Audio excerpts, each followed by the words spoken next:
Hello प्यारे बच्चों, कैसे हैं आप सब। तो लो हाजिर हो गए हैं आपके फोर्थ जो चैप्टर है साइंस का और केमिस्ट्री का लास्ट चैप्टर, उसके वन शॉट को लेके। मैं पहले बता दूं, वीडियो काफी लंबी होने वाली है, आपको भी पता है चैप्टर काफी बड़ा है, तो एकदम हिम्मत से पानी वानी वाटर बॉटल लेके बैठिए, एकदम धमाकेदार। पूरे चैप्टर के बाद आपकी सारी समस्या खत्म हो जाएगी, लेकिन आप प्लीज थोड़ा धैर्य, थोड़ा पेशेंस बनाए रखिएगा। थोड़ी लंबी वीडियो होने वाली है बाकी के कंपेयर में। तो दोस्त चलो शुरू करते हैं और तबाही मचाते हैं।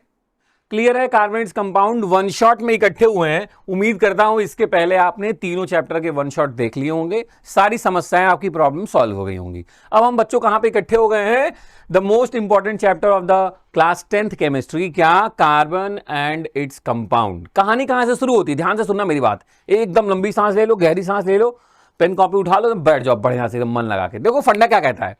कहता है यार सर, पीरियोडिक टेबल में 118 एलिमेंट हैं, हम सिर्फ कार्बोनेट्स कंपाउंड के बारे में बात क्यों कर रहे हैं? मैं उसकी कहानी आपको ओरिजिनेट कर रहा हूं।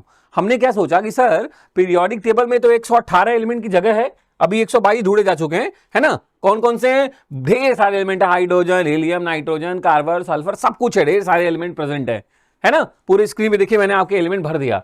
अब प्रॉब्लम यह है कि अब सब हो गए गायब और हम बात करने जा रहे हैं सिर्फ कार्बन के बारे में। तो दिमाग सोच तो रहा होगा कि आखिर हम सिर्फ कार्बन के बारे में बात क्यों करने जा रहे हैं। इस चैप्टर का नाम कार्बोनेट्स कंपाउंड, और कोई चैप्टर इसके पहले तो नहीं मिला नाइट्रोजन इट्स कंपाउंड करके क्लास 10th में। कुछ तो बात है दोस्त इस कार्बन में, वो बात क्या है, कहां से मैं रिलेट कर रहा हूं, मेरी बात ध्यान से प्यारे बच्चों सुनना। मैंने कहा आपके नेचर में, आपके सराउंडिंग में जितने भी आपको कंपाउंड्स दिख रहे होंगे, जितने भी सब्सटेंस दिख रहे होंगे, हमने उनको डिवाइड कर दिया। कैसे? कुछ ऐसे होंगे जो मेटल से बने होंगे, कुछ ऐसे होंगे जो ग्लास एंड क्ले से बने होंगे, और कुछ होंगे अदर के लिस्ट में होंगे। चलो ढूंढो, चलो चलो चलो ढूंढो। कुछ एग्जांपल्स आपके सामने मैंने रखे हैं, आपको बताना है इनमें से कौन है जो ग्लास से बने हैं, क्ले से बने हैं, कुछ ऐसे हैं जो इसमें मेटल वाले हैं, और कुछ हैं जो इन दोनों से नहीं है। अब ध्यान से सुनना। तो आपने बोला सर ये जो पहले वाले में फॉक, स्पून ये सब रखा है, ये तो सर लग रहा है मेटल का बना हुआ है। ठीक है, मेटल का बना हुआ है तो मेटल वाली लिस्ट में डाल देते हैं। फिर आपने बोला सर ग्लास और क्ले से तो हमें सर ये लग रहे हैं, सर ग्लास और क्ले से बने हुए मटेरियल, चल मेरे लाल इसको भी इसकी जगह पहुंचा देते हैं। अब आपको लगा सर लेकिन जो बाकी आपको दिख रहे हैं ना, क्लॉथ्स, बुक्स, वेजिटेबल्स, मेडिसिन, ये सर अदर वाली लिस्ट में चले गए। ये सब कहां चले गए? अदर वाली लिस्ट में। अब सोच के देखो इन सब में क्या दिख रहा है तुमको कॉमन? क्या है इनमें कॉमन? आपको क्या दिख रहा है? तो आपको समझ में आएगा कार्बन। क्या समझ में आएगा? कार्बन। जिस कॉपी और पेन का यूज कर रहे हैं वो भी, इसमें भी कार्बन है। जो कपड़े आप पहने हो प्यारे बच्चों, पहन के बैठे हो, उसमें भी कार्बन है ना। मतलब आप समझ लो, जो आप हो सकता है आप ईयरफोन लगा के बैठ के देख रहे हो सकता है लैपटॉप पे काम कर रहे हो, लैपटॉप पे देख रहे हो, मोबाइल्स में, मतलब आप समझ लीजिए आप अपने चारों तरफ कार्बन के कंपाउंड से घिरे हुए हो। आप जो देख लो आपको कार्बन समझ में आ जाएगा। कोई ऑर्गेनिक है उसमें कार्बन है ना। कपड़े से लेके, किताबों से लेके, मतलब ढेर सारे जो भी आपके अगल बगल गैजेट्स भी हैं, उसमें भी जो यूज हुआ है पॉलीमर, है ना। आप बोलते हो ना बॉडी बनी है पॉलीमर की, वो भी क्या है? वो भी ऑर्गेनिक कंपाउंड है, कार्बन यूज हुआ पड़ा है उसमें। ठीक, आपको क्यों हमने कार्बन के ही बारे में हम पढ़ने जा रहे हैं? छोटा सा आपको इंट्रो दिया मैंने अभी, क्योंकि आपको दिख रहा है कि हर जगह कार्बन ही भरा पड़ा है सर, इसलिए ये चैप्टर इंपॉर्टेंट है और हमें कार्बन और इस कंपाउंड के बारे में बात करनी है। प्यारे बच्चों, वैसे मैं कहूं तो आपके क्लास 10th सीबीएसई में फोर्थ चैप्टर आपका जो है केमिस्ट्री का, वो है कार्बन इट्स कंपाउंड, है ना। बहुत इंपॉर्टेंट चैप्टर है क्योंकि ये बेस है ऑर्गेनिक केमिस्ट्री का, और यहीं से केमिस्ट्री आगे चल के हर क्लास में बड़ी होती चली जाएगी। तो थोड़ा बेस है, ध्यान से सुनने की जरूरत है, ध्यान से समझने की जरूरत है, और बाकी तो तुम सुपरस्टार हो ही, तो वैसे भी बढ़िया ही करने वाले हो। चलो मेरी बात ध्यान से सुनो। कह रहा है ये जो पूरा अर्थ क्रस्ट है उसमें कितने % कार्बन है प्यारे बच्चों? मेरी बात बहुत ध्यान से सुनना, मैं क्या बताने जा रहा हूं। मैंने कहा आपके पूरे अर्थ क्रस्ट में 0.02% कार्बन है। द अर्थ क्रस्ट में कितना कार्बन है? 0.02% कार्बन है। किसके फॉर्म में? मिनरल्स के फॉर्म में प्रेजेंट है। कार्बोनेट्स, हाइड्रोजन कार्बोनेट्स, कोल, पेट्रोलियम, ओनली 0.02%। मतलब ऐसा है कि अगर ज्यादा यूज होगा तो खत्म भी हो सकता है दोस्त। इसीलिए हम लोग, है ना, रिन्यूएबल एनर्जी सोर्सेज की तरफ जा रहे हैं, लाइक हाइड्रोजन जो बहुत सारा है, तो हम उधर की तरफ भाग रहे हैं, क्योंकि ये तो 0.02% है, कभी ना कभी तो खत्म हो ही जाएगा ना। फिर कैसे काम चलेगा? इसीलिए हम स्विच कर रहे हैं किसकी तरफ?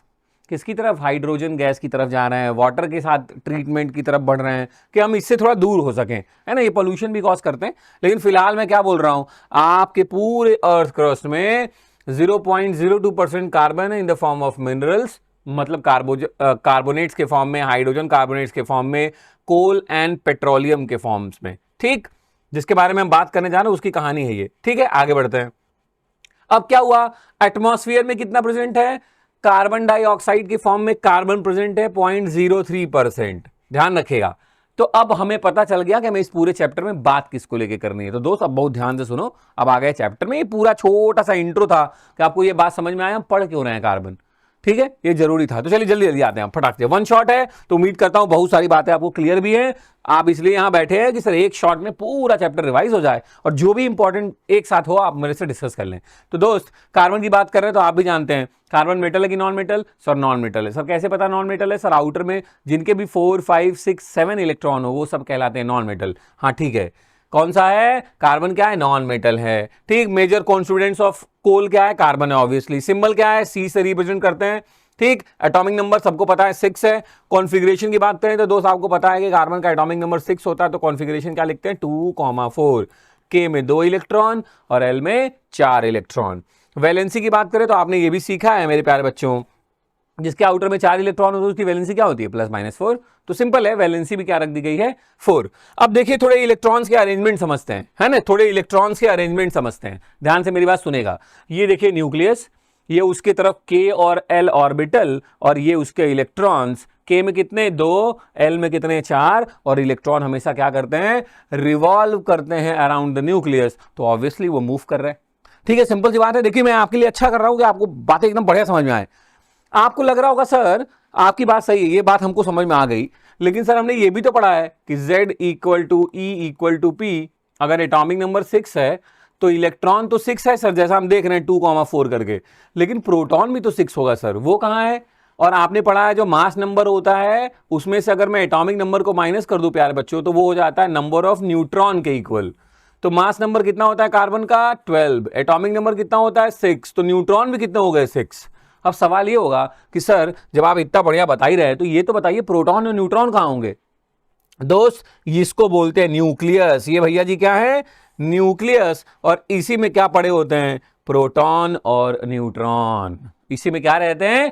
प्रोटॉन और न्यूट्रॉन। और सराउंडिंग में कौन घूमता रहता है? इलेक्ट्रॉन। कैसे रहते हैं? ये लो, अच्छा तुम्हारे लिए एक और भी लेके व्यवस्था करता हूं। कैसे ये पड़े रहते हैं? ध्यान से मेरी बात सुनना। ठीक, ये देखिए अगले वाले स्लाइड्स में, ये देखिए चारों तरफ इलेक्ट्रॉन्स घूम रहे हैं 2,4 वाले, और ये देखिए जो न्यूक्लियस है उसके अंदर क्या प्रेजेंट है?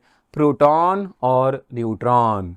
ये किसके बारे में बात हो रही है? कार्बन के बारे में बात हो रही है प्यारे बच्चों, है ना? समझिएगा, देखिए ये प्रोटॉन और न्यूट्रॉन इधर हैं और इलेक्ट्रॉन चारों तरफ क्या है? सराउंडिंग में घूम रहे हैं। ठीक, हम इसी एलिमेंट के बारे में बात कर रहे हैं। चलिए आगे बढ़ते हैं। तो आपने बोला ठीक है सर कार्बन के बारे में बात समझ में आती है, ये इसके इलेक्ट्रॉन रिवॉल्व कर रहे हैं। अब सवाल ये है दोस्त कि अगर कार्बन जिसके आउटर में 4 इलेक्ट्रॉन है, मेरी बात ध्यान से सुनना, है ना? तो सर इसके बाद 2 ऑप्शन थे, या तो ये 4 इलेक्ट्रॉन डोनेट कर देता किसी को और 2 होके स्टेबल हो जाता, पहला ऑप्शन। तो इसको डोनेट, हम देखो हम क्यों आपको ये कहानी बता रहा हूं।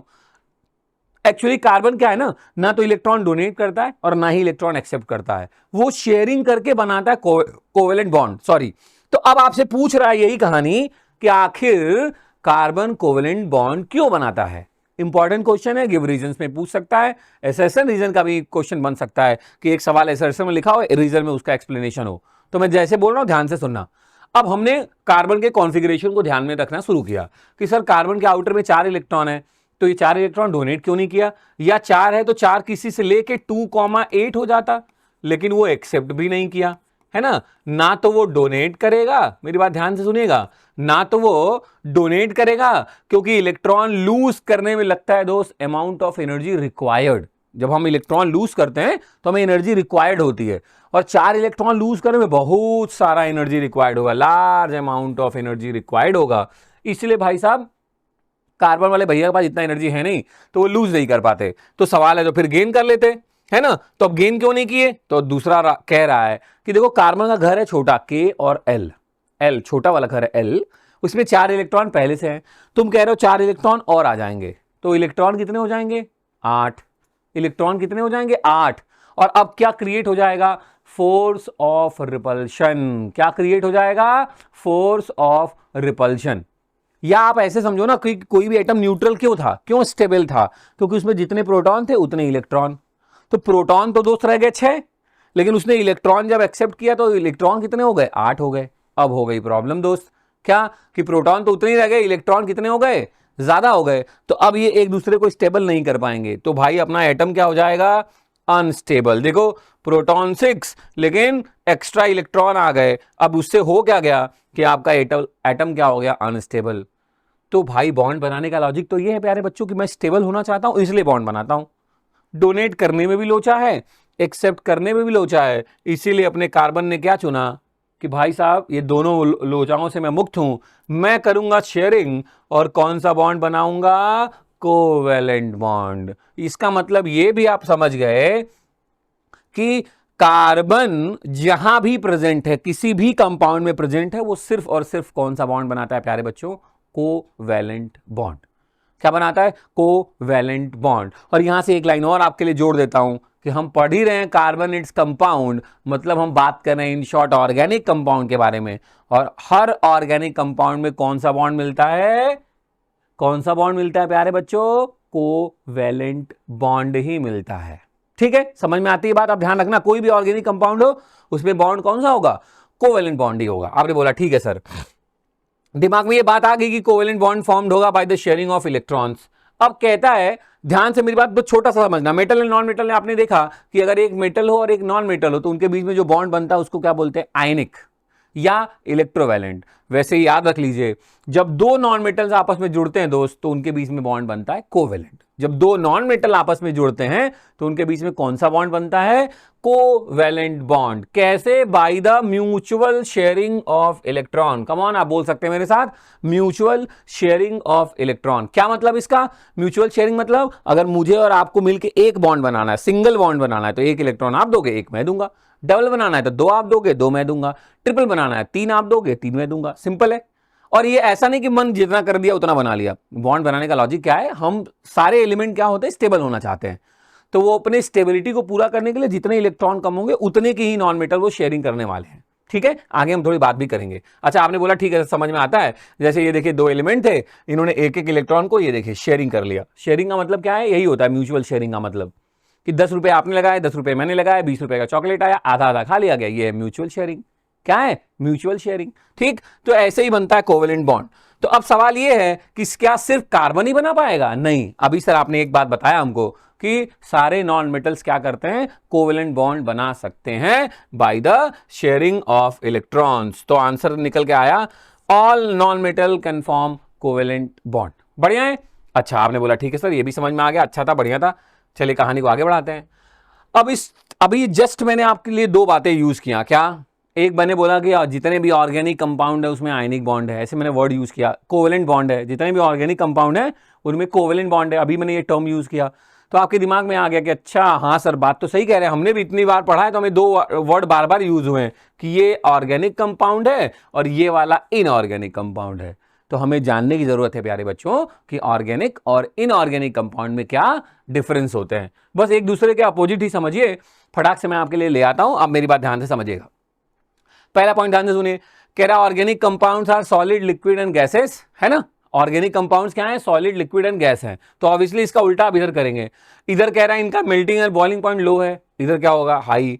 इसमें कोवेलेंट बॉन्डिंग है, उसमें आयनिक। ये इनसॉल्युबल इन वाटर है, ये सॉल्युबल इन वाटर होंगे। ये सॉल्युबल है ऑर्गेनिक सॉल्वेंट में, ये इनसॉल्युबल होंगे ऑर्गेनिक सॉल्वेंट में। कह रहा डीकंपोज होते हैं ऑन हीटिंग, ये जल्दी से नहीं होंगे। ये वोलेटाइल नेचर है, ये नॉन वोलेटाइल। वोलेटाइल मतलब जो थोड़ा सा टेम्परेचर बढ़ाओ तो वेपर बन जाए, उनको बोलते हैं वोलेटाइल। तो ऑर्गेनिक कंपाउंड्स वोलेटाइल होते हैं क्योंकि उनका मेल्टिंग एंड बॉइलिंग पॉइंट कम है। इनऑर्गेनिक कंपाउंड्स क्या होते हैं, नॉन वोलेटाइल, क्योंकि उनका मेल्टिंग एंड बॉइलिंग पॉइंट ज्यादा है। अभी आपने ऊपर टर्म भी पढ़ा है ना। फिर मैं कह रहा हूं ये इन्फ्लेमेबल होते हैं, जैसे पेट्रोल, डीजल, केरोसिन, फटाक से आग पकड़ लेते हैं, इन्फ्लेमेबल है ना। ऐसा इनके साथ नहीं होता। ये वाले भाई लोग इलेक्ट्रिसिटी कंडक्ट नहीं करते, सब नहीं, एक जनरल ट्रेंड के बारे में बात हो रही है।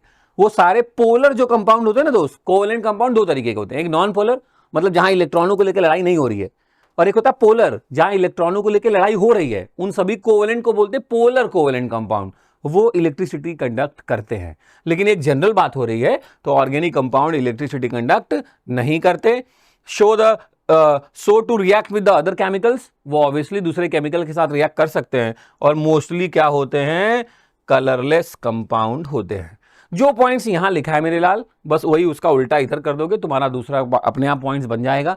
ये आपके लिए इंफॉर्मेशन के लिए था, है ना। ऐसा नहीं होने वाला कि आपसे पूछ ले बोर्ड एग्जाम में कि भाई ऑर्गेनिक और इनऑर्गेनिक के बीच में डिफरेंस लिखो 10 10 पॉइंट्स, ऐसा कुछ नहीं है। अगर पूछेगा भी तो आप कोई 3-4 बातें याद रहेंगे, आप आराम से लिख लेंगे, कोई दिक्कत नहीं। इसलिए मैंने एक साथ आपके लिए रख दिया, है ना, आपके पास दोनों एक टेबल हो जाए, आप चाहें तो लिख लें, आप चाहें तो स्क्रीनशॉट ले लें, आपको पता क्लियर हो गया कि अच्छा ऑर्गेनिक और इनऑर्गेनिक कंपाउंड का डिफरेंस मिल गया मेरे को। ठीक है, बेस्ट है। अब इस पूरे चैप्टर में हम ऑर्गेनिक कंपाउंड की बैंड बजाएंगे, तो चलो बजाना शुरू करते हैं। तो ऑर्गेनिक कंपाउंड के लिए दोस्त सबसे पहले थ्योरी आई थी वाइटल फोर्स थ्योरी। उसका कहना था, क्यों आई थी पहले वो समझते हैं। देखो वाइटल फोर्स थ्योरी दिया था बर्जीलियस अंकल ने। कौन कौन दिया था, बर्जीलियस अंकल। अंकल स्पेलिंग नहीं है, बर्जीलियस सर ने दिया था, मैं बोल रहा हूं बर्जीलियस ने अंकल, है ना, बर्जीलियस भाई ने दिया था। और उनका कहना था उस समय जितने भी ऑर्गेनिक कंपाउंड नोन हमें पता थे मेरे लाल, वो सारे मोस्टली ऑब्टेन्ड होते थे प्लांट और एनिमल से। तो भाई ने बोला इसका मतलब ये है कि ऑर्गेनिक कंपाउंड हम नहीं बना सकते, है ना, वो सिर्फ कहां से ऑब्टेन्ड होते हैं, प्लांट और एनिमल से। और प्लांट और एनिमल को किसने बनाया, ऊपर वाले ने। लेकिन साइंस तो वर्ड यूज करती नहीं ऊपर वाली, उनके लिए तो नेचर बोल देते हैं वो। तो उन्होंने बोला, एक थ्योरी दिया कि एक वाइटल फोर्स है जो सिर्फ ऑर्गेनिक कंपाउंड बना सकती है, अपने पल्ले नहीं है, मतलब हम अपने बस की बात नहीं है। भाई ने बोला, बर्जीलियस भाई ने बोला, है ना, अपने लोग तो कुछ भी कर सकते हैं। ठीक, तो बर्जीलियस ने कौन सी थ्योरी दी, वाइटल फोर्स थ्योरी, जिसका मतलब था कि organic compound made only from plant and animal, और you can say that a vital force responsible for the formation of organic compound, है ना। यही वाइटल फोर्स थ्योरी का मतलब था, है ना। जैकब बर्जीलियस भैया ने बोला कि जो भी ऑर्गेनिक कंपाउंड है synthesize from non living things in laboratory cannot, कह रहा है, और सिर्फ किससे बन सकते हैं, प्लांट और एनिमल। लिविंग, लिविंग मतलब प्लांट और एनिमल से। ठीक है, वाइटल फोर्स थ्योरी थी जिसको बर्जीलियस भैया ने बोला और ये लाइन बोली।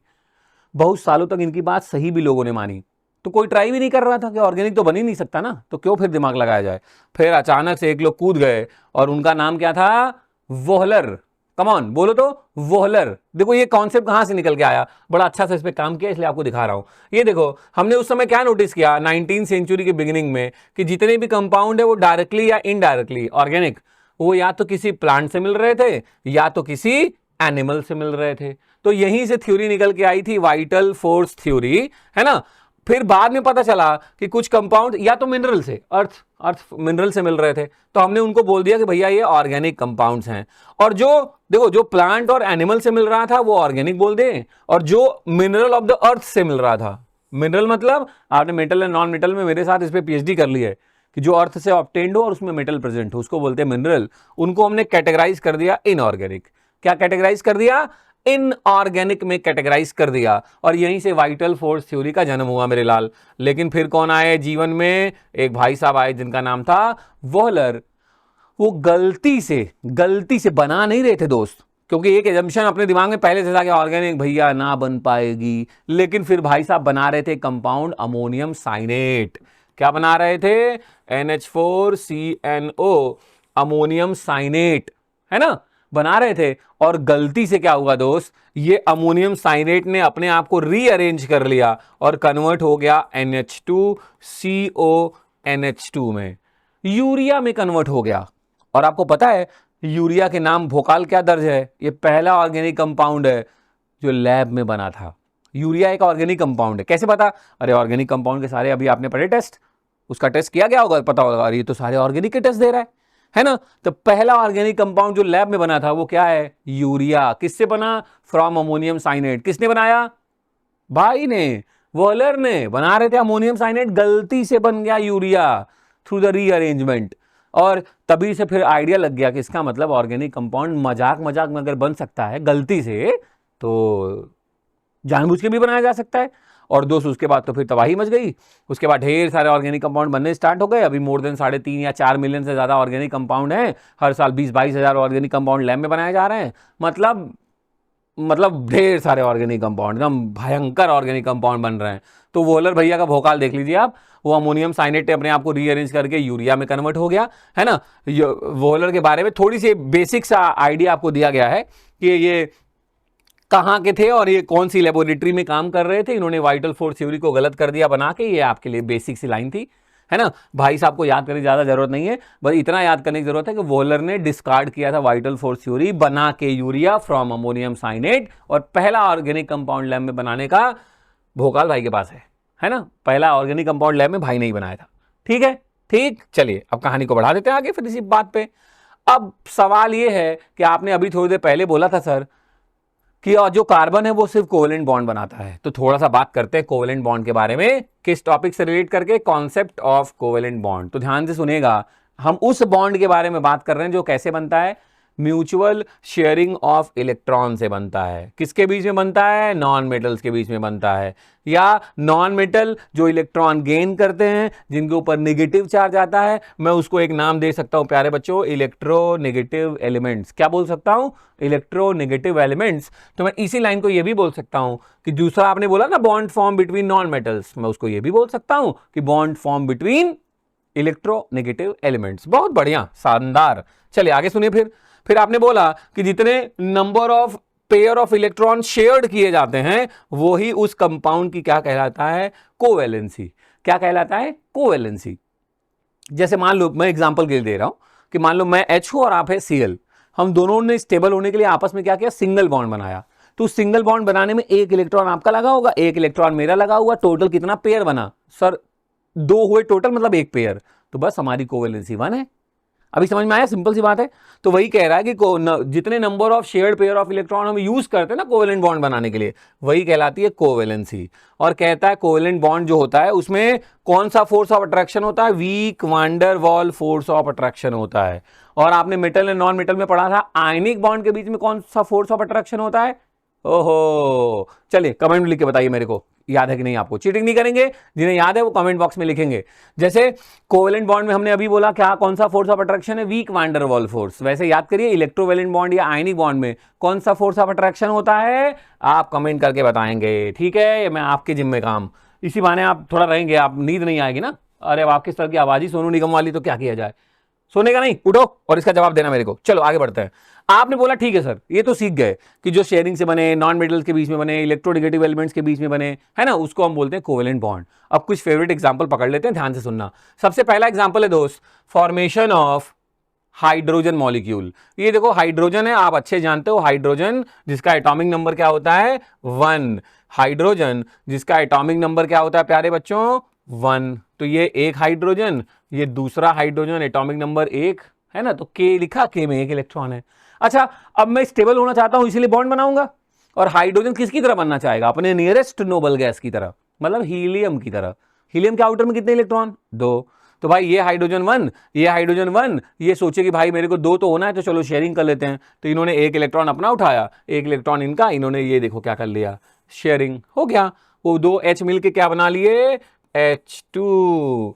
ये H2 का कौन सा स्ट्रक्चर है, बॉन्ड स्ट्रक्चर। हमने H और H के बीच में बॉन्ड बना दिया, तो ये बॉन्ड स्ट्रक्चर है ना। कैसा स्ट्रक्चर है, बॉन्ड। और ये वाला स्ट्रक्चर जहां पे इलेक्ट्रॉन के फॉर्म में चीजें दिखाई गई हैं, इसको बोलते हैं इलेक्ट्रॉन डॉट स्ट्रक्चर। ठीक, अगला एग्जांपल देखिए, कुछ फेवरेट मैंने रखे हैं। अब कह रहा क्लोरीन मॉलिक्यूल, आपने याद किया क्या, क्लोरीन जिसका एटॉमिक नंबर क्या होता है, 17। कॉन्फ़िगरेशन किया जाए तो क्या लिखेंगे, 2, 8, 7। अच्छा बताओ दोस्त, मेरे आउटर में 7 इलेक्ट्रॉन है, मुझे होना कितना है, 8। कितने की शेयरिंग कर लूं तो 8 हो जाऊंगा सर, 1। तो बस 2 हो तो गया 1। ये देखो इन्होंने अपना 1 इलेक्ट्रॉन उठाया, इनका इलेक्ट्रॉन उठाया, ये देखो शेयरिंग हो गई, बन गया क्लोरीन का मॉलिक्यूल। सिंपल है, समझ में आती है बात। अब आप, ये कौन सा स्ट्रक्चर है, इलेक्ट्रॉन डॉट। आप इसको किसमें चेंज कर सकते हैं, ऐसे लिख के सर, बॉन्ड स्ट्रक्चर में। कैसे, बॉन्ड स्ट्रक्चर में। चलो चलो चलो, बहुत बढ़िया जा रहे हो। अगला देखो, कह रहा है आपके पास है ऑक्सीजन मॉलिक्यूल, फटाक से चेक करो सर, ऑक्सीजन का एटॉमिक नंबर 8, 2, 6। जैसे मैंने ये लिखा आपका दिमाग स्ट्राइक कर गया कि मेरे आउटर में 6 इलेक्ट्रॉन है, मुझे होना है 8। कितने की शेयरिंग करूं, 2।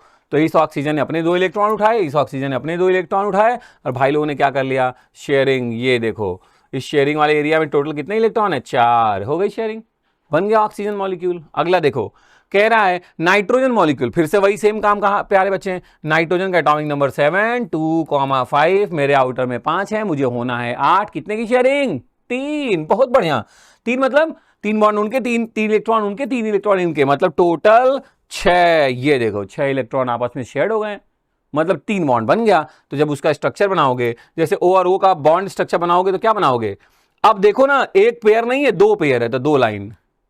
यहां नाइट्रोजन और नाइट्रोजन के बीच में कितने पेयर इन्वॉल्व हैं सर, टोटल है 6, मतलब 3 पेयर, तो 3 लाइन। ध्यान रखना, जहां एक पेयर इन्वॉल्व हो 1 लाइन, मतलब सिंगल कोवेलेंट बॉन्ड। जहां 2 पेयर इन्वॉल्व हो मतलब 2 लाइन खींचनी है, डबल कोवेलेंट बॉन्ड।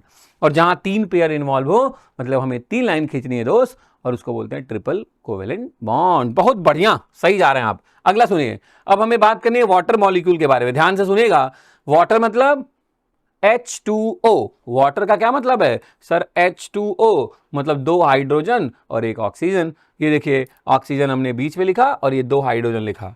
हाइड्रोजन के आउटर में कितने इलेक्ट्रॉन, 1, होना कितना चाहेगा, 2, कितने की शेयरिंग करेगा, 1। तो क्या किया, इस वाले हाइड्रोजन ने इसके 1 इलेक्ट्रॉन के साथ शेयरिंग किया, इस वाले हाइड्रोजन ने इसके 1 इलेक्ट्रॉन के साथ शेयरिंग किया, और बाय डिफॉल्ट प्यारे बच्चों ऑक्सीजन के आउटर में 6 थे, उसको भी 8 होने के लिए 2 शेयरिंग करनी ही थी। अपने आप देखो, हाइड्रोजन ने किया तो उसका भी काम बन गया। तो ये क्या हुआ, ये ध्यान से देखिएगा, मैंने दिखा रहा हूं, ये हाइड्रोजन है, ये ऑक्सीजन है, और ये देखिए इलेक्ट्रॉन्स थे, और इन्होंने आपस में क्या कर लिया, शेयरिंग कर लिया। ये देखिए, ये बन गया आपका H2O। क्या बन गया, H2O। ये बन गया H2O में। समझ में आता है बात कि कैसे बना होगा बॉन्ड, ध्यान से सुनिएगा। ये है इलेक्ट्रॉन डॉट स्ट्रक्चर, आप ऑर्बिटल के फॉर्म में देख रहे हैं, है ना, इलेक्ट्रॉन डॉट स्ट्रक्चर। इसको बॉन्ड बनाए तो जैसे यहां लिखा है वैसे फिर लिख लो, ओ इधर H इधर H। चलो चेक करो, कितना पेयर, 1 पेयर, तो 1 लाइन इधर खींचो, कितना पेयर इधर, 1 पेयर, तो 1 लाइन इधर खींच दो। ये हो गया बॉन्ड स्ट्रक्चर, सिंपल, बढ़िया। चलो एक और देखो, एक और देखो भैया, अरे तुम लोग बढ़िया करते हो यार। एक लास्ट, मीथेन मॉलिक्यूल। मीथेन मतलब सर 1 कार्बन 4 हाइड्रोजन।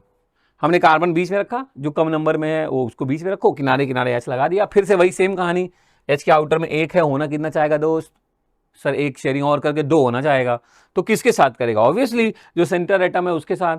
तो इस ये वाला भाई साहब इसके साथ, ये वाले भाई साहब इसके साथ करेंगे। और बाय डिफॉल्ट सोच के देखो, कार्बन के आउटर में 4 था, उसको 8 होने के लिए क्या करना था, 4 लोगों से शेयरिंग। ये देखो, जब 4 हाइड्रोजन ने किया तो उसका भी काम बन गया।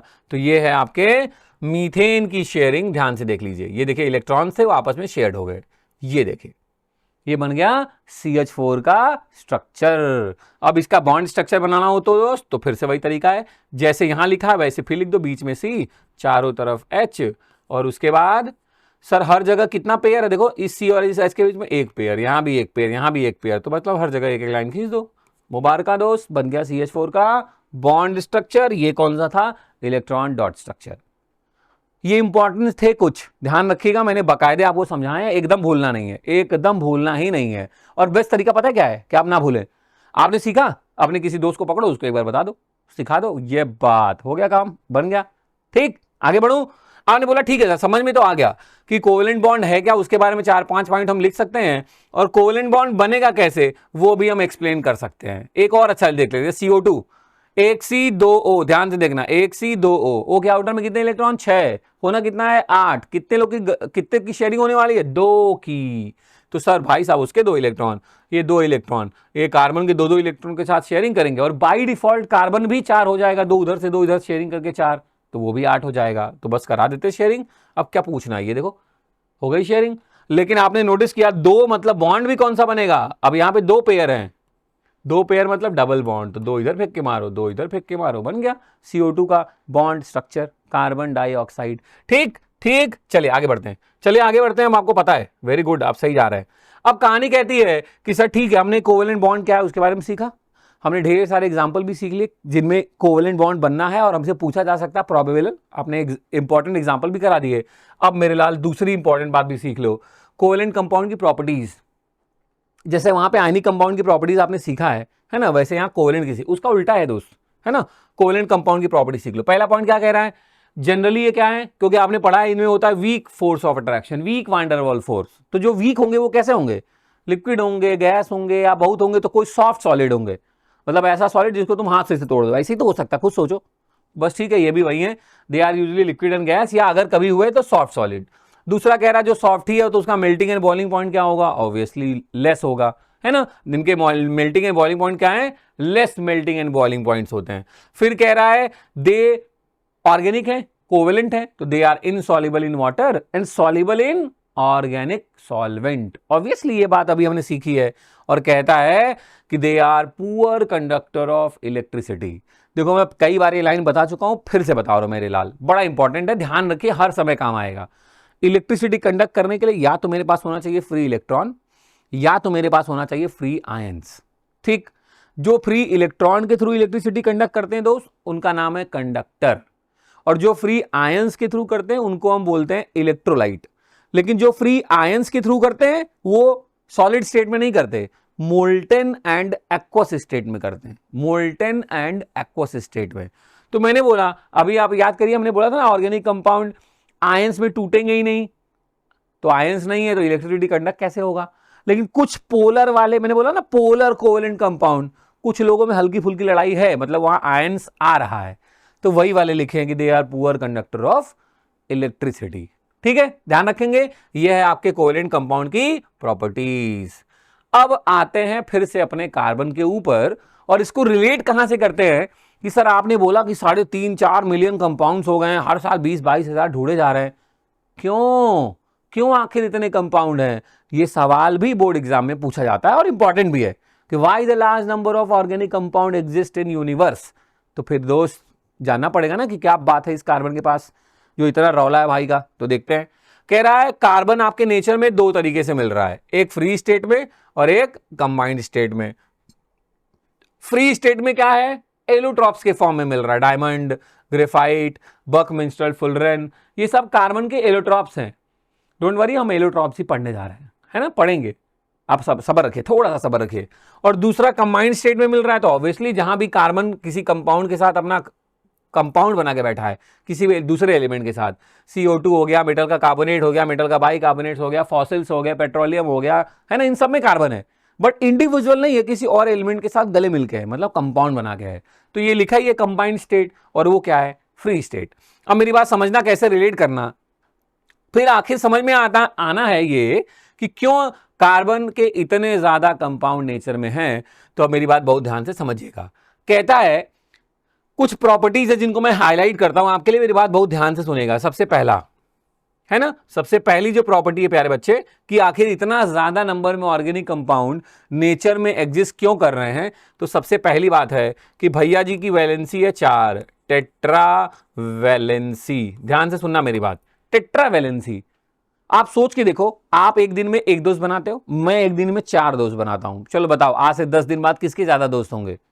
तो आपका जवाब होगा सर ऑब्वियसली आपके ज्यादा होंगे। तो वही तो कार्बन के साथ भी है, कार्बन की वैलेंसी है 4, मतलब ये एक बार में 4 लोगों के साथ जुड़ सकता है दोस्त। तो इसलिए बहुत सारे लोगों के साथ जुड़ता चला जाता होगा और इतने ज्यादा नंबर में ऑर्गेनिक कंपाउंड बन रहे हैं। दूसरा कह रहा है इसकी दोस्ती भी बहुत पक्की वाली है, मतलब ऐसा नहीं कि ये सिर्फ कोवेलेंट बॉन्ड बनाता है, हवा चला बॉन्ड टूट गया, बारिश हुई बॉन्ड टूट गया, नहीं भैया, अजर अमर दोस्ती है भाई की। एक बार किसी के साथ बॉन्ड बनाया तो लाइफ टाइम, मतलब स्ट्रॉन्ग कोवेलेंट बॉन्ड बनाता है, बिकॉज कार्बन छोटा है तो जिसके साथ भी बॉन्ड बनाता है बहुत स्ट्रॉन्ग बना लेता है, तो वो कंपाउंड एग्जिस्ट करने लगता है यूनिवर्स में। ऐसा नहीं कि अनस्टेबल है, अरे तो फालतू का है, नहीं, ऐसा नहीं है, जब वो जुड़ेगा तो एक नया कंपाउंड ही बनेगा। तो दूसरा पॉइंट कहता है कि भैया स्ट्रॉन्ग कोवेलेंट बॉन्ड फॉर्मेशन भी करते हैं।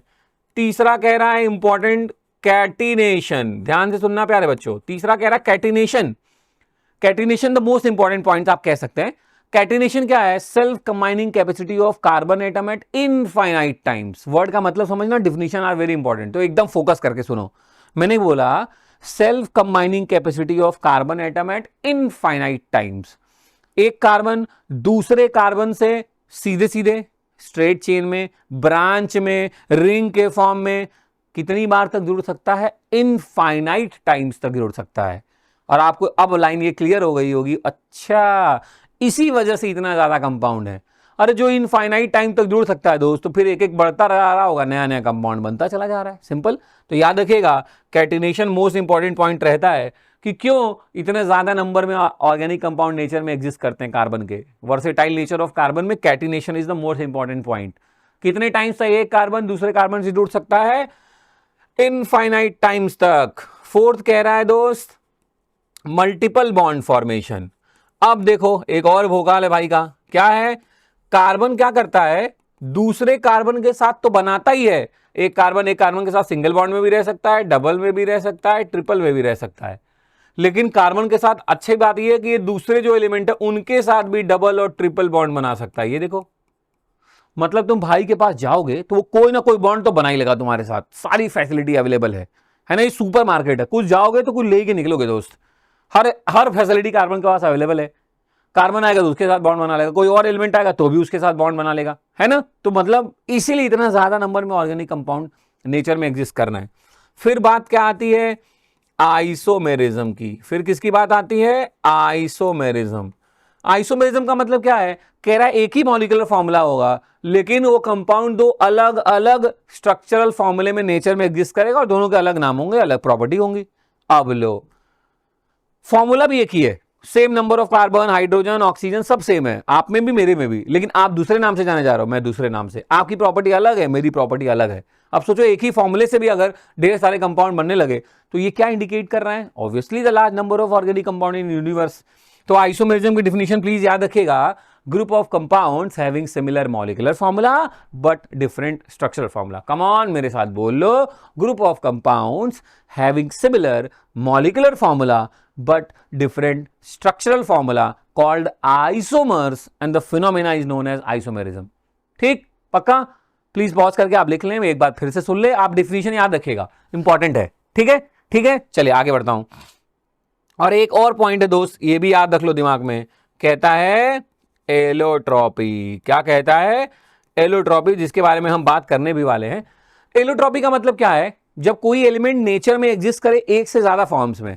एग्जाम्पल दे रहा हूं, अरे मेरे लाल चिंता क्यों करते हो, मैं हूं कार्बन, तुम हो ग्रेफाइट, तुम्हारे मम्मी पापा हैं डायमंड, है ना। अब सोचो तीनों का, चलो फॉर्मूला बात करते हैं। कोयले का फॉर्मूला, अरे सर कार्बन। आप ग्रेफाइट हो, आपका फॉर्मूला सी, कार्बन। डायमंड का फॉर्मूला कार्बन। अब देख रहे हो तुम, एक ही एलिमेंट है, नेचर में अलग अलग फॉर्म्स में है, सारे फॉर्म्स की केमिकल प्रॉपर्टी सिमिलर है। अगर कार्बन को तुम हीट करो तो वो CO2 ही बनाएगा, डायमंड को हीट करो वो भी CO2 बनकर उड़ जाएगा, ग्रेफाइट को हीट करो वो भी CO2 बनकर उड़ जाएगा, कोक कोयले को हीट करो वो भी CO2 बनकर उड़ जाएगा। तो केमिकल प्रॉपर्टी सबकी सिमिलर है प्यारे बच्चों, लेकिन सबकी फिजिकल प्रॉपर्टी क्या है, अलग है। ऑब्वियसली आप सिल्वरी ग्रे कलर के हो, मैं ब्लैक कलर का हूं, वो ट्रांसपेरेंट कलरलेस ब्राइटनेस के साथ भरपूर हैं, सबकी फिजिकल प्रॉपर्टी अलग है, लेकिन सबकी केमिकल प्रॉपर्टी क्या थी, सिमिलर, कि अपन सभी लोग को जलाया जाए तो अपन सब CO2 बनकर उड़ जाएंगे। तो वही होता है एलोट्रॉप्स, ऐसे एलिमेंट जो नेचर में एग्जिस्ट करें एक से ज्यादा फॉर्म्स में, all the forms have similar chemical properties but different physical properties, called allotropes and the phenomena is known as allotropy.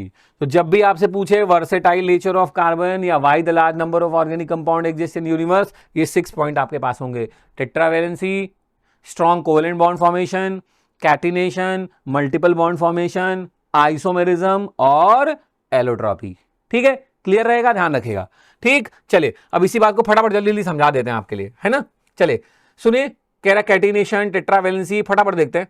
अब वो टर्म्स हो गए, अब आते हैं इस बात पे कि सर अभी आपने बोला हम एलोट्रॉप्स के बारे में बात करेंगे, तो पहले एलोट्रॉप्स क्या है, तो मैंने आपको बता दिया कि ऐसे फॉर्म जिनकी केमिकल प्रॉपर्टी सिमिलर है, फिजिकल प्रॉपर्टी क्या है, डिफरेंट है। कार्बन के एलोट्रॉप्स कौन कौन से, देख लो ध्यान से, ग्रेफाइट, ये क्या हो गया डायमंड, ये क्या हो गया कोयला, कोक, है ना। हमें वैसे तो और भी ज्यादा होते हैं मेरे लाल, हमें 3 के बारे में ही बात करनी है।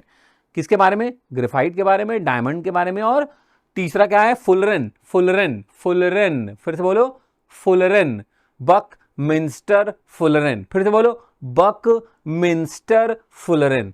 हमें इन एलोट्रॉप्स के बारे में बात करनी है। ठीक, हमें सिर्फ 3 के बारे में ही बात करनी है। ठीक, चलिए ध्यान से देख लीजिए, ये बात है किसकी, ग्रेफाइट की। आपने नोटिस किया ग्रेफाइट में hexagonal rings layer wise arrange है, hexagonal sheets layer wise arrange आपको दिख रही है ना। आपको इसमें क्या दिख रहा है ये बात है फुलरेन की, बकमिंस्टर फुलरेन। ये कैसा आपको दिख रहा है, ये फुटबॉल शेप जैसा लग रहा है, फुटबॉल शेप। फुटबॉल में जैसे देखो ये रिंग देखो हेक्सागोनल है, ये रिंग देखो कैसी है, पेंटागोनल है। फुटबॉल में भी ऐसे ही होता है दोस्त, hexagonal and pentagonal rings present होती हैं ऐसे और बन जाता है स्फेरिकल स्ट्रक्चर, है ना। और ये क्या है, डायमंड। डायमंड में क्या होता है, टेट्राहेड्रल स्ट्रक्चर होता है। कैसा स्ट्रक्चर होता है प्यारे बच्चों, टेट्राहाइड्रल स्ट्रक्चर। ये स्ट्रक्चरली मैं आपको दिखा रहा हूं कि ये ग्रेफाइट जिसमें हेक्सागोनल शीट्स एक दूसरे से कनेक्टेड हैं, है ना, एक दूसरे से कनेक्टेड हैं वीक वांडरवॉल फोर्स से। और ये आपका है बकमिंस्टर फुलरेन, जिसमें हेक्सागोनल और पेंटागोनल रिंग ऐसे अरेंज हैं कि ये कैसा स्ट्रक्चर बन गए हैं, फुटबॉल शेप लाइक स्ट्रक्चर बन गया है। और ये डायमंड की बात है, डायमंड में आपने क्या नोटिस किया, हर एक कार्बन नियरेस्ट 4 कार्बन के साथ कनेक्ट है, कोई खाली नहीं है। इसी वजह से डायमंड क्या है, स्ट्रॉन्ग कोवेलेंट बॉन्ड से जुड़ा हुआ है, इसलिए हार्डेस्ट सब्सटेंस भी आपको अच्छे से पता होगा। डायमंड क्या है, हार्डेस्ट सब्सटेंस की कैटेगरी में आता है।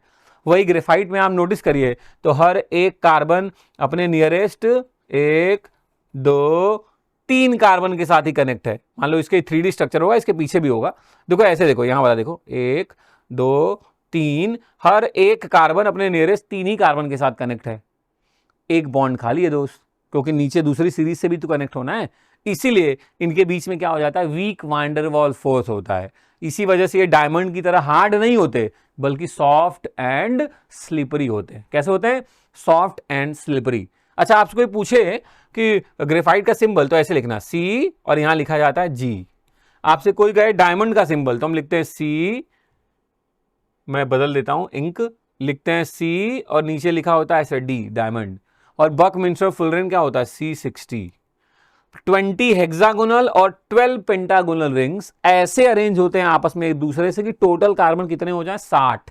C60 यही आपका बकमिंस्टर फुलरेन। ये फॉर्मूला वाइज मैंने बता दिया। इसमें इनफाइनाइट नंबर ऑफ कार्बन होते हैं, इसमें भी इनफाइनाइट नंबर ऑफ कार्बन होते हैं, इसमें फिक्स है कितना है, 60, ध्यान रखेगा। चलिए अब थोड़ा टेबल वाइज डिफरेंस पढ़ लेते हैं फटाक से।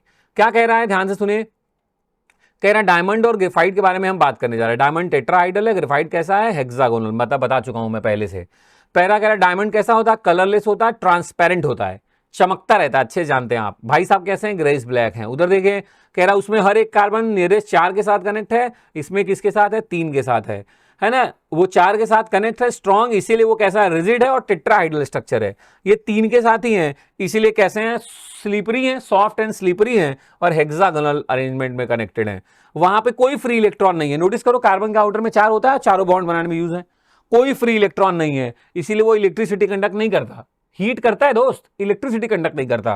लेकिन ग्रेफाइट में तो हर एक कार्बन 3 ही से कनेक्ट है, एक फ्री इलेक्ट्रॉन है, that's why they are good conductor of electricity. ठीक है, ठीक है, समझ में आती है बात। वो हार्ड एंड हैवी है, ऑब्वियसली ये कैसे हैं, सॉफ्ट एंड लाइट। तो ये डायमंड और ग्रेफाइट के बारे में था। पूछता है ये फिजिकल प्रॉपर्टीज के डिफरेंसेस थे, और अभी जो मैंने बोला ना 3 लोगों से जुड़ा है, इलेक्ट्रिसिटी कंडक्ट नहीं करता है, that is the structural difference. तो आपसे जैसा डिफरेंस पूछे एग्जाम में वही वाले पॉइंट्स ऐड कर देना। ठीक ठीक, बढ़िया, दिमाग में रहेगा। इसलिए यहां मैं ऐसे एक्सप्लेन किया, मैंने दिखा के आपको पूरा बने। ऐसे मैं बोलता कि एक कार्बन 3 से कनेक्ट है तो आपको लगता कहां, अभी मैंने स्ट्रक्चर में आपको दिखाया। उम्मीद करता हूं आपको मजा आ रहा होगा कि अरे मस्त, अब आ रहा सही, दिमाग में बन रहा है इमेज। अब आते हैं किसके बारे में बात करते हैं, थोड़े से यूजेस देख लेते हैं फटाफट से। कह रहा है डायमंड का यूज क्या है, obviously that is the precious stones in a jewellery, है ना। दूसरा, ब्लैक डायमंड यूज करते हैं ग्लास को कट करने में, ग्लास कटिंग में भी यूज करते हैं। कह रहा है ग्रेफाइट का यूज कहां है, तो इलेक्ट्रोड्स, लुब्रिकेंट और लेड पेंसिल्स में यूज करते हैं। एक बार देख लीजिए फिर से, कहां कहां यूज करते हैं, ये देखिए, कह रहा है इलेक्ट्रोड्स के फॉर्म में, लुब्रिकेंट्स के फॉर्म में और लेड की पेंसिल्स के फॉर्म में यूज करते हैं ग्रेफाइट का। ठीक है, अब बात करते हैं तीसरा इंपॉर्टेंट, फुलरेन। मॉलिक्यूलर फॉर्मूला सर ने क्लियर कर दिया, कितना, C60। ठीक, ये एक्चुअली इसका नाम ये पड़ा क्यों, आपको पता है बकमिंस्टर फुलरेन क्यों पड़ा इसका नाम? एक सेकंड, देखो मेरी बात ध्यान सुनना। Football shape structure 20 hexagonal and 12 pentagonal rings के फॉर्म में प्रेजेंट है। ये देखिए फुटबॉल लाइक स्ट्रक्चर है।